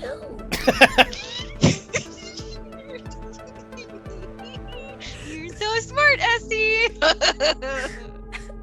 Did it. Whoops away. Now, Emma, Yeah? when you look at her, you just see her. But when she looks at you, she sees you for what you truly are.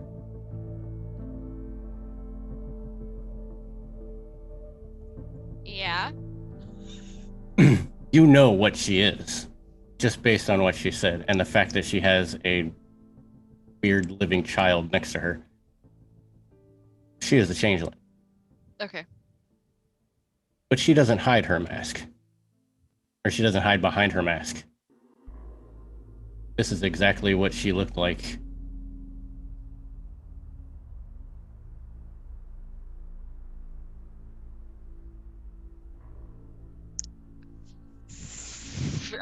She like shoots that fucking shot that Anki poured her.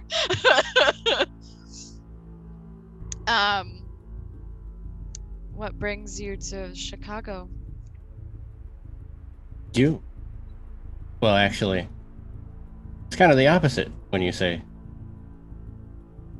you've come here to see me. Because you're still looking for your daughter.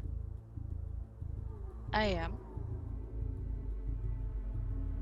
My contact in New York had asked information, and I had provided. And I waited for you to arrive. I was going to let you do it on your own.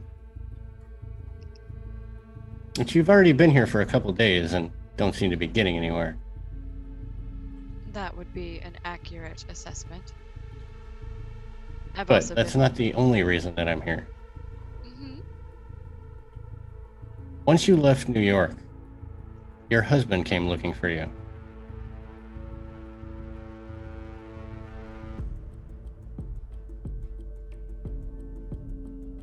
Pardon? Your husband came looking for you. She looks you up and down, seeing all of the scribbles on your body. You have a lot of names and contracts that he doesn't want other people to have. I wouldn't say that he's so much after you, more your flesh. He should have been more careful with the promises he made. Oh, and they promised the world. I was promised a child. I got it. Sort of.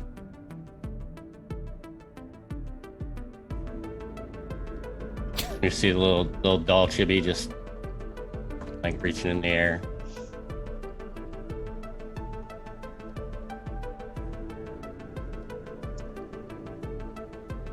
Do you know where he is now? He has gone back home. But he has others in his stead looking for you. And I am under pretty good knowledge that your friend in New York let them know where you were. I think friend was a strong word to begin with.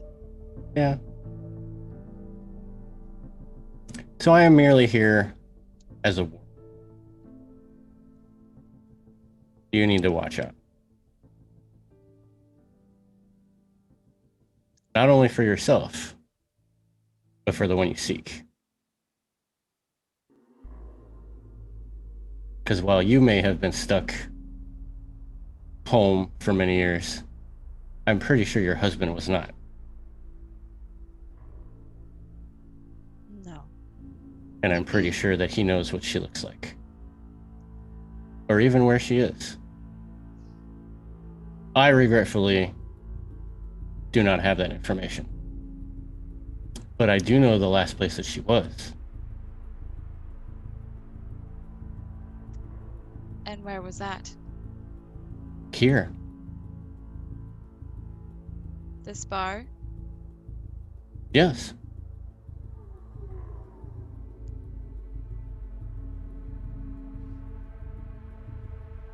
I mean, we are not the only... While we are strange in our own right, we are not the only people that come to bars.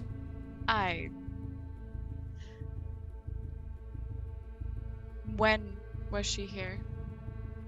Oh, this must have been a month ago. After that, she had dropped off my radar.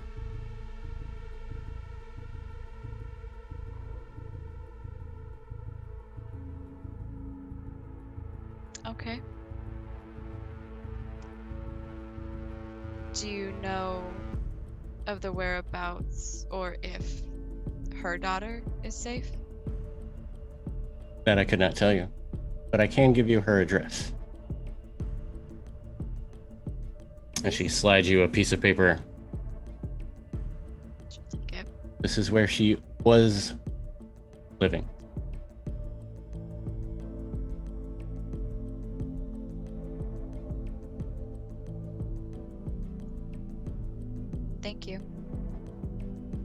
She merely nods. She gets up. She grabs her child.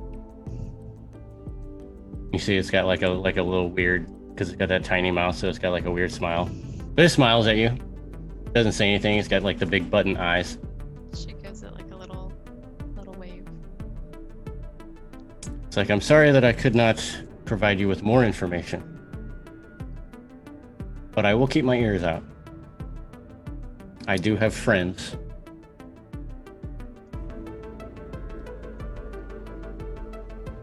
Hopefully better But again, than mine. But again, be warned. There are people in this town that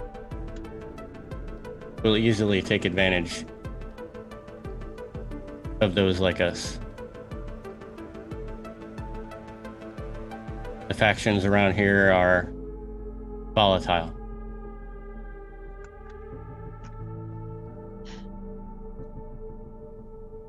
Okay.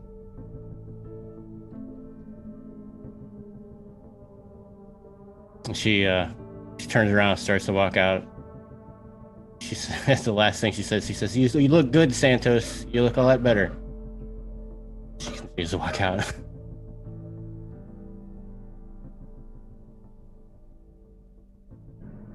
It would be around this time Kara would like materialize behind Emma and just say, "We go now." Just pop out of nowhere, listening the whole time. Emma does not even register that you're talking to her. Like, she's like stuck at the bar, like not listening to anybody. I appear on the other Pat shoulder, and Kara walks. and I look at Caro, and I'm like, Brandy was looking pretty good. That's the doll, not the changeling.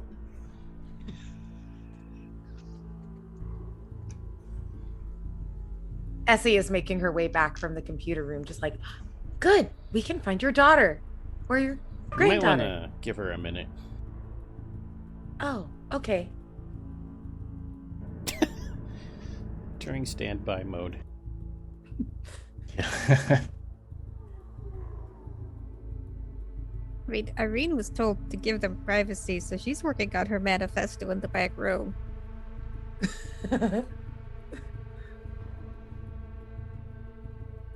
Essie is infested.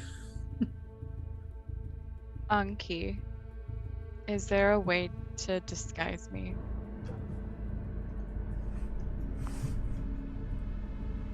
Yes, lots of ways.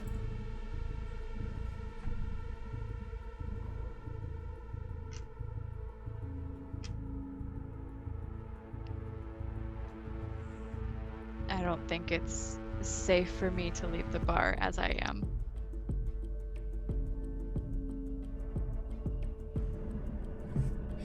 Let me check something out of character real quick, Dwayne.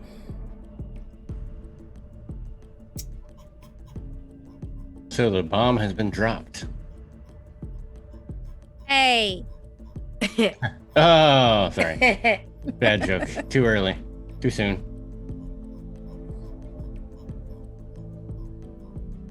Essie, do you want to go get Irene? She should be here for all of this. Yes. No, I can't. Scurries Okay, away. good. Yeah, I will. Remember that person we hired that's basically Jessica Jones? Yeah. Yeah. We call her to this bar for whatever bar she's working at, and I sit her down next to Emma, and I tell them, hold real still. I will cast on-the-fly version of Perfect Sympathy on them. To possess true sympathy towards something is to be nearly indistinguishable from it. You can become so like the bartender that everyone thinks you are, no matter what you actually look like.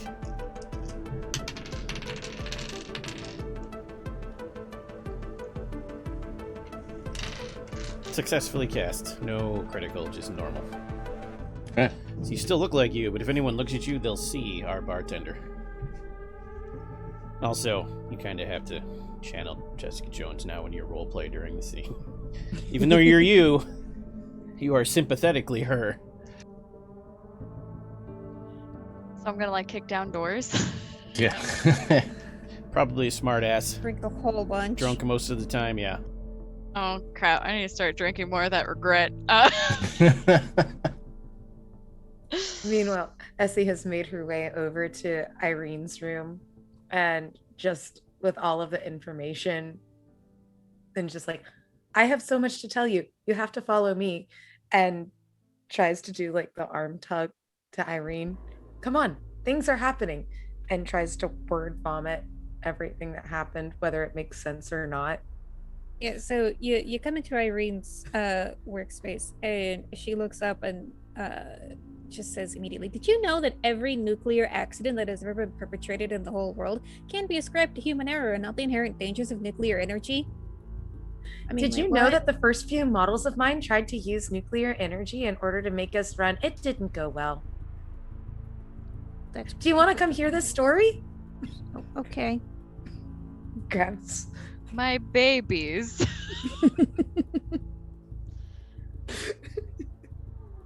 And is just kind of chattering down the hall to Irene. And if Irene's chattering back, just like, oh no, that was just the very one. much a one-off for Irene at that moment. And Essie is just like, that was fun. More of that. And is now going to try to make Irene talk like that in the future with her, because that's, according to the pop culture that Essie has consumed to learn about humans, is what friends do. Sorry, but that's what it is now. Sounds amazing. Back into the room.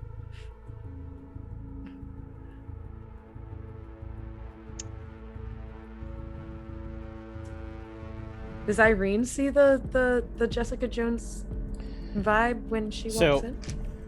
Is that how that works, or is it everyone? I can allow. So I have to go with you, by the way, because this is a combination space and mind spell, since it's not physically changing you. Oh. So I could allow people to see through it. They would just see Irene. But you know the vibe you get from a person, it would be Jessica Jones' vibe. I mean, Emma. Why do I keep calling you Irene? I don't know. I don't have green hair. I know. She gives off Irene vibes. Apparently. Nuclear. I guess you could say. I was about to say. I guess you could say that it was a pretty nuclear revelation just now. Mare. There was a lot of fallout. Also, Ugh. before you move scenes, if you're gonna do it, there was Paradox. So Oh right, you just teleported in. I have to know from this spell that I did, which triggers my condition and it goes away, but it also means I have to give a tilt to Emma Rose here. Actually, you're in the bar. There's no paradox in the bar, right? I still have to either contain it in my pattern or release it into another target. I can't hurt the bar with it, but I can hurt Emma with it. However, I'm not going to pick hurt. I'm going to pick something fun that fits what we did.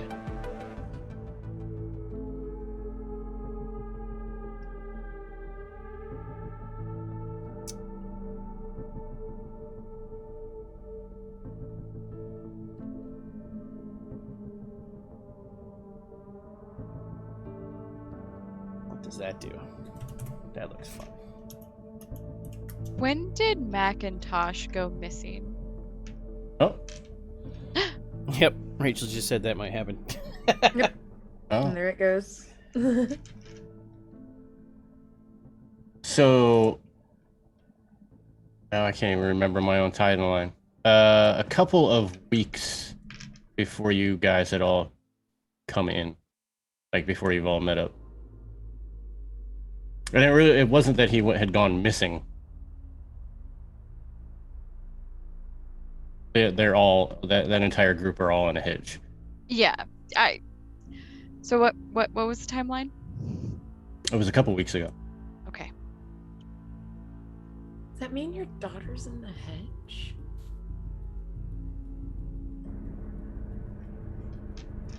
So the condition you get, Emma, is megalomaniacal, which is only resolved when you accidentally affect or negatively hurt someone important to you.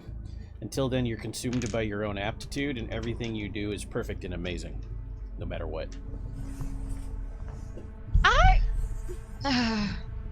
I could also put it on Essie if you think that's funner, because Essie's there. I'm not putting it on Caro. We're all gonna die if I do that. That's already there. I know, that's already. That's already there. Let's put it on Essie and see what happens if you're good with that, Savannah or Meredith. Sure. This worked out just fine. I promise. So you automatically fail all empathy checks until this condition is resolved too. Oh, okay. Wait, so that means that like I don't think I had it before. Oh, frickin'. Yeah, no, that would have been -1 unskilled anyway. So great. So a super fail. Great. All right, I'm game. Okay.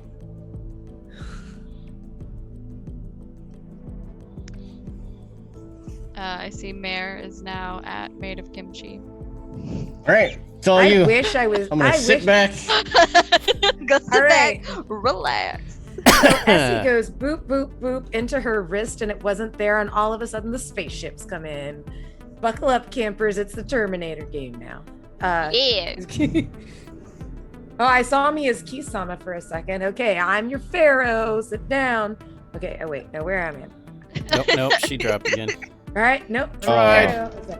I'm Eldritch Echoes. Everything is magic, and your life's gonna suck for it. Here we go. Who am I gonna be next? She's not wrong.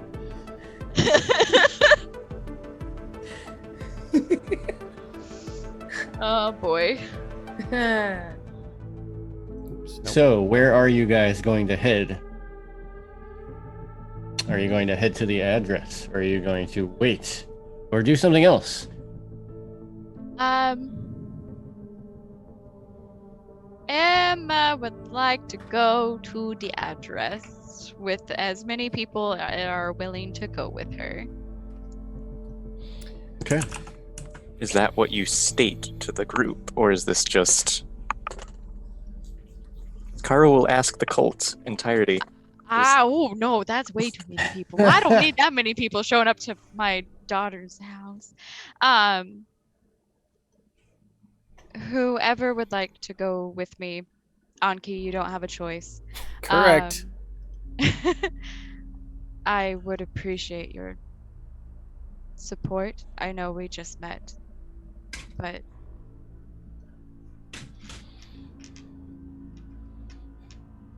Oh, you're waiting for an answer. Yes, of course, we're friends now.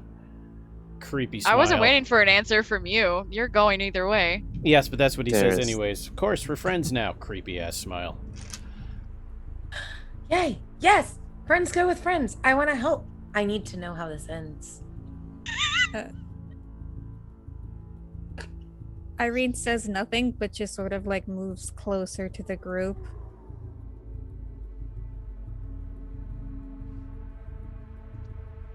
Does All Caro right. say You got anything, both or your did I axes, miss it? Caro? Caro just nods, says, "There is no time like the present. Let us move," and proceeds to walk out of the bar, just right then and there. This is 2 Emma. a.m., right? Yeah. Yeah, it's probably. early. Caro Very, doesn't very need early. to sleep. Emma is driving. Weightless.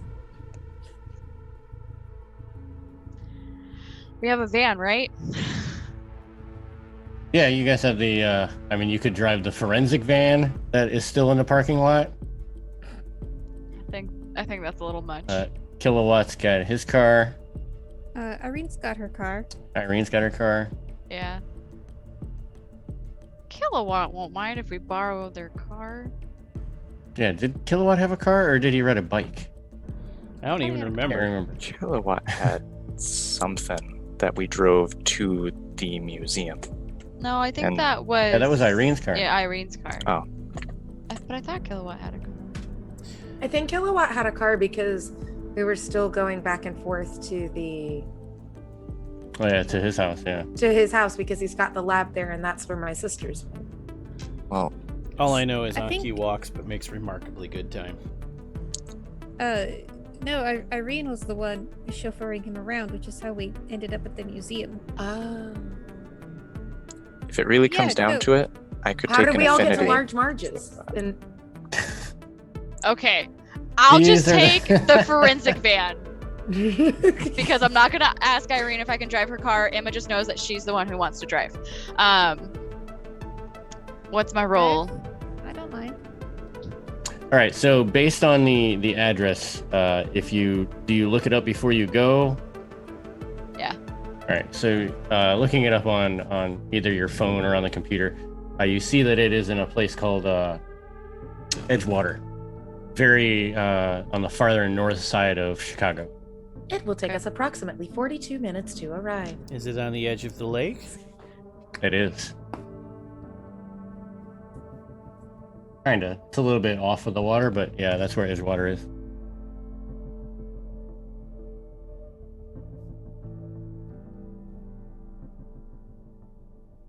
So, for you not to get lost, I'm just gonna need... Just give me a simple drive. It's gonna be drive and wits. Do I get those bonuses that I had from earlier because I haven't rolled since then? Can I Yeah, if you have bonuses, yeah, you can use. sit in shotgun? My survival is navigation.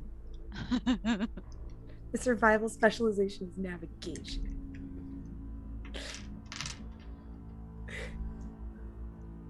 If you want to roll navigation, roll your navigation, and then any successes will give a bonus. 3 successes. Sweet. Oh. 4 And that's successes. 4 successes. Yeah, you're able to get there fine. Essie's sitting up in the front seat just every time. It's like, no, recalculating. Recalculating. In Please 100 make a feet, U-turn. turn left. 100 feet, turn left. This light will turn red in approximately 3 seconds. Take the next block. All right, so it takes you some time to get there. But with your expert navigation, you don't get lost.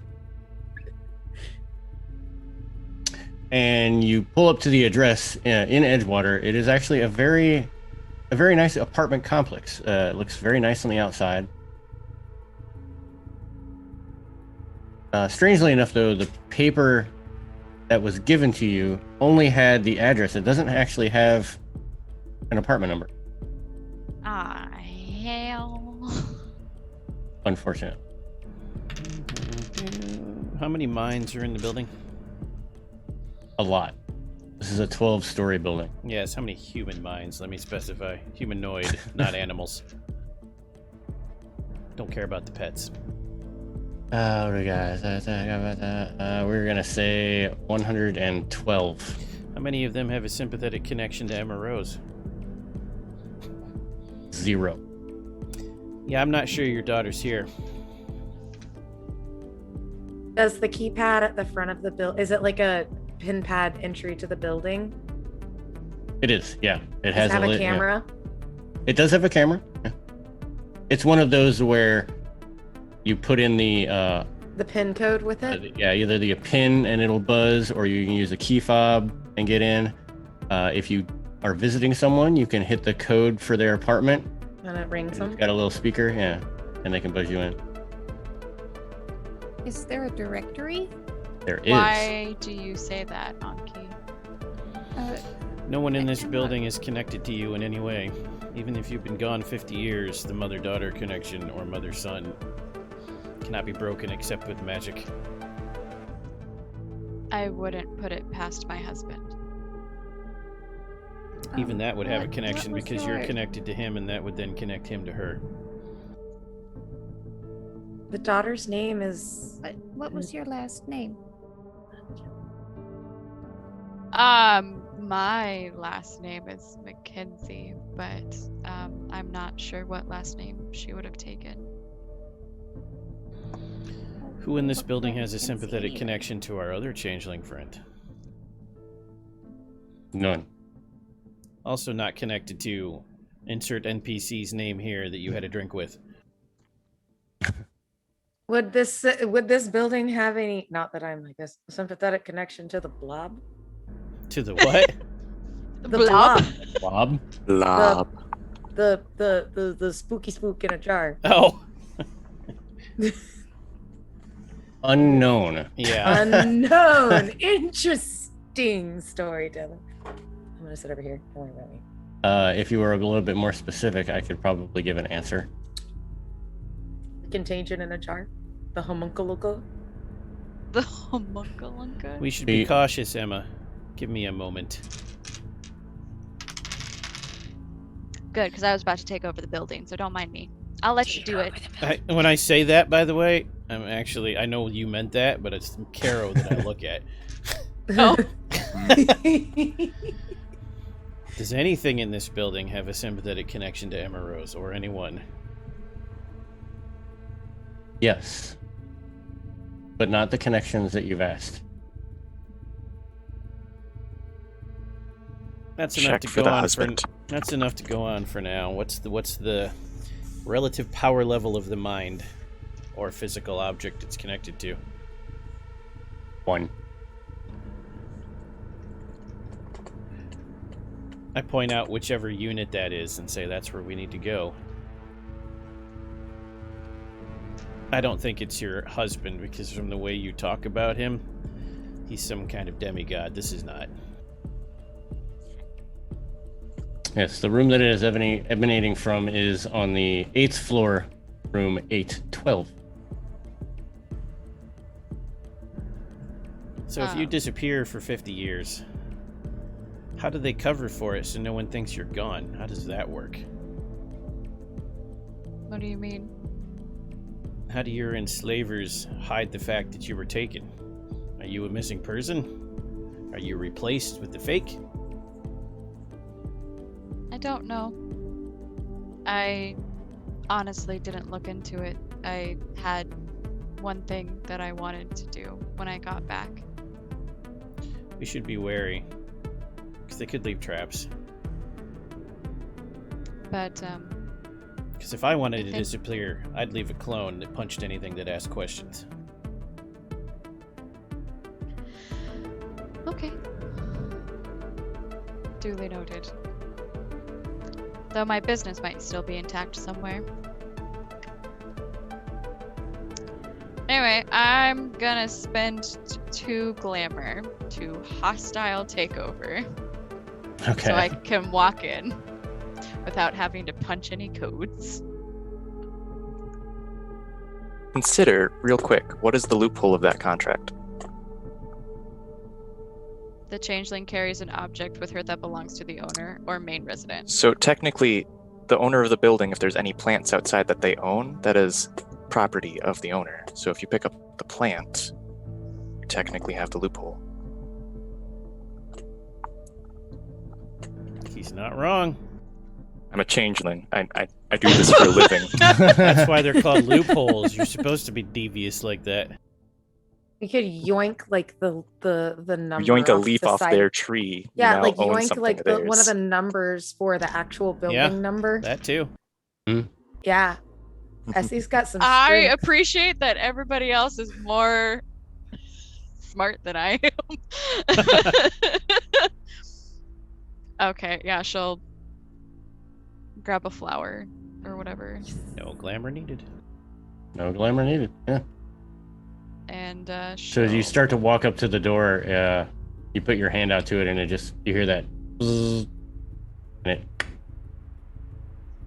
and she'll look back at the rest of the group. Come on, let's go. Bring your axes. Caro brings That's the our axe. next t-shirt from this game. Bring the axes. As Caro walks in, like after everyone else walks in, she would turn to Emma and just say, "Where were you when I needed you in the museum?" You left me at a bar. Perhaps that was for the best. That remains to be seen.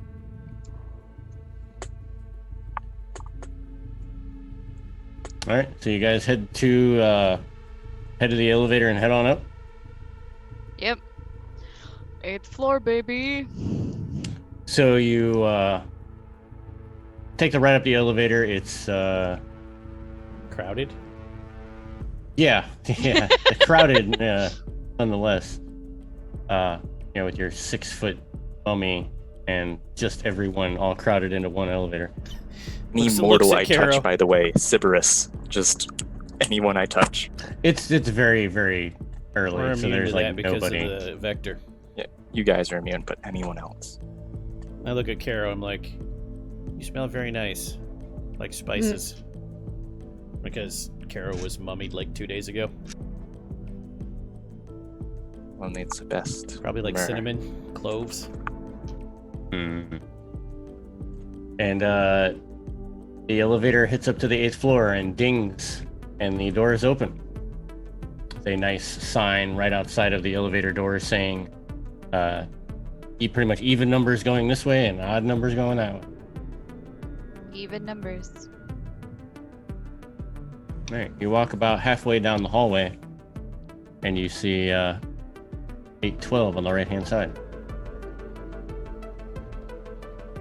There's a nice floor mat, like the welcome mat, even though it's inside. It says welcome. And there is a nice wreath hanging on the door. Not like a Christmas wreath or anything. It's just somebody got a Pier 1 or something. No mines in this room, in this apartment. There are 4 mines in this room.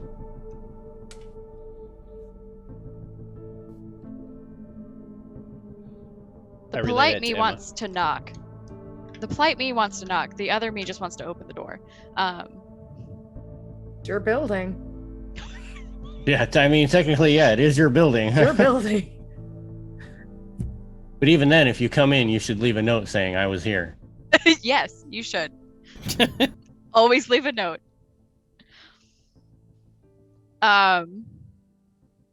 She like hesitates. And then she just opens the door. The door swings wide open, all of the lights being out, and you see the what looks to be a fairly well-furnished living room area. You don't hear anything going on, as it is 2-3 o'clock in the morning. Yeah. And you start to move inside. Caro hides as she enters after everyone else goes. Just Probably a good idea. As Irene glows. as a well, that would do that. As a I have passive night sight. Is there anything funky? No, from what you can see so far, it is just the living room. It has a small kind of like offshoot kitchen. But all of the lights are off. And then you start to hear like a jingle, like a bell. Cat. Dog. Who knows? We'll have to find out next week. No! Oh no! I I was ready. Well, you're gonna have to wait. Hey. I just halfway through that, I had this just vision of us walking down this condo hallway and just this group, and I just want someone to draw this. Just everyone sneaking in a hallway, just standing and waiting as Emma Rose is opening a door. The picture was just so thin. So great. It's a faint You're all green standing glow inside. everywhere. Yep. You're standing inside the elevator and it's playing If You Like Pina Coladas. Like, this needs to end. I see, like, But, yes, this is where we will end it for this week, because that is about all that at least I can handle for right now. But next Friday, we will pierce that veil and hopefully discover more truths. If you guys are looking for more terrifying tales, make sure you stick around right after this to check out Ravenloft. You can also check out Simba Room Heirs to Darkness on the Free League channel on early Saturday afternoons, and then Werewolf the Apocalypse Rite of Passage Saturday night. Unknown Armies early Sunday, and then Vampire the Masquerade Starlight and Smoke late Sundays. Bass and Winter Roses, and then Alien Acid and Ice on Thursdays. And don't forget our Vorpal Chronicles of Darkness on Tuesdays. But if Awesome Adventures are more your bag, make sure that you guys check out They Came From Beyond the Grave on Mondays. Our Scion one-shot that'll be on the Onyx Path channel on Tuesday. And of course, Fallout 2D20 on Wednesday. Make sure you guys check out our calendar for all other terrifying tales and awesome adventures that may be happening in your local area. Make sure you guys check out our website and check out the calendar, social media links, recaps, and links to all of our partners and affiliates. Somebody's texting me right now. Oh. But make sure that you guys check out all that stuff, purchase awesome stuff, and support the show all in the same process. Now, players, let everyone know the next time that they can catch you and the cool things you do outside the show. Hey, my name is Rachel. You can find me Stolen Fires pretty much everywhere online. And so the next time you will see me is in about an hour playing Ravenloft right here. Should be good times. And then on Sunday, I will be shepherding some shovelheads through, some political stuff, some fighty stuff, some mystical stuff. That'll be Starlight and Smoke here at 9 o'clock Eastern. And then you can also find me Wednesdays, Plastic Age Plays. We are also playing, I guess it's Ravenloft now. And then Thursday, I am running Changeling the Dreaming Chronicle over at Onyx Path. It's a lot of fun. Yeah, that's what I'm up to. I am Tyler, Eldritch Echoes Online, all over the place at Vorpal Tales.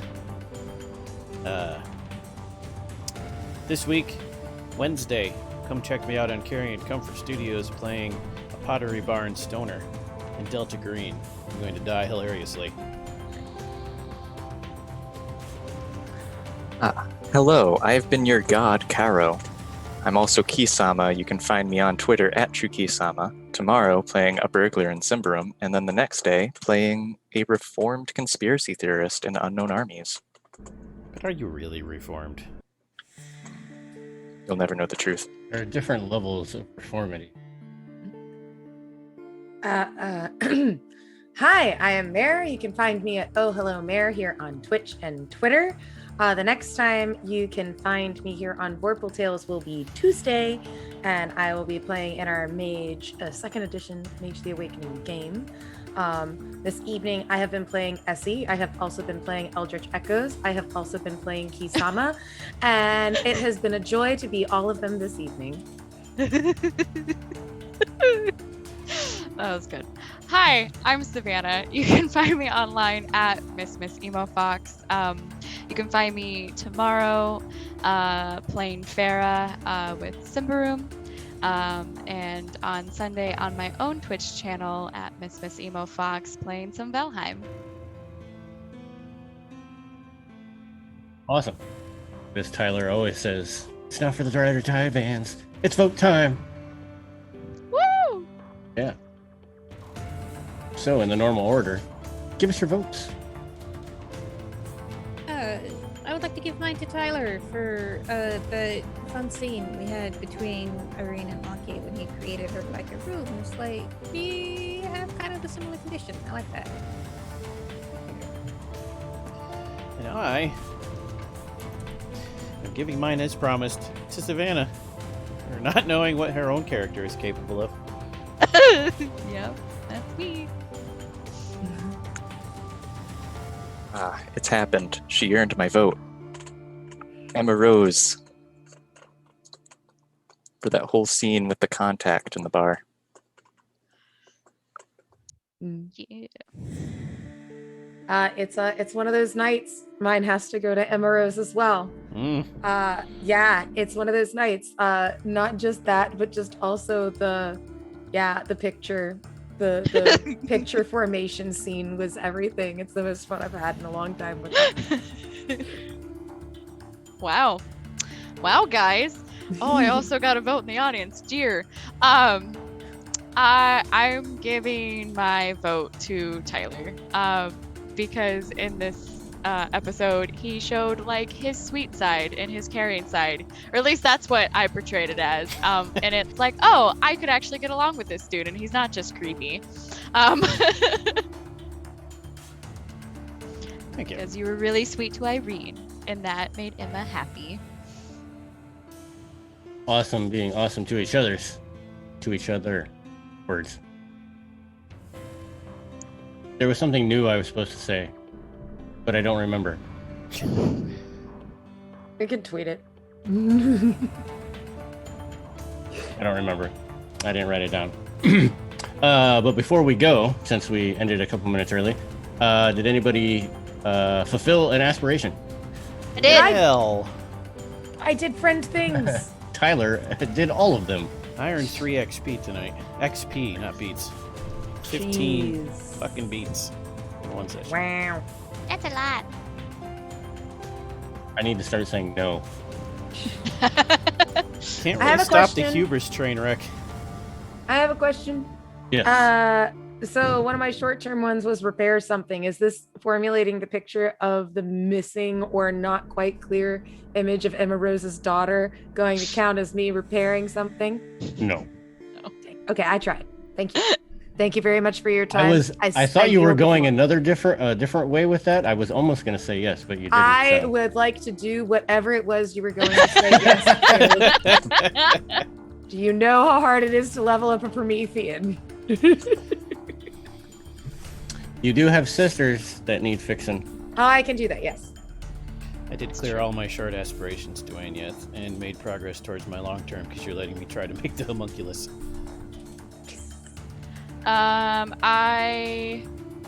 What did I do? I found out a piece of information on the location of my daughter. Great. Yep. So that's a beat, right? Yep. I did refuse donuts. You did. Did refuse donuts.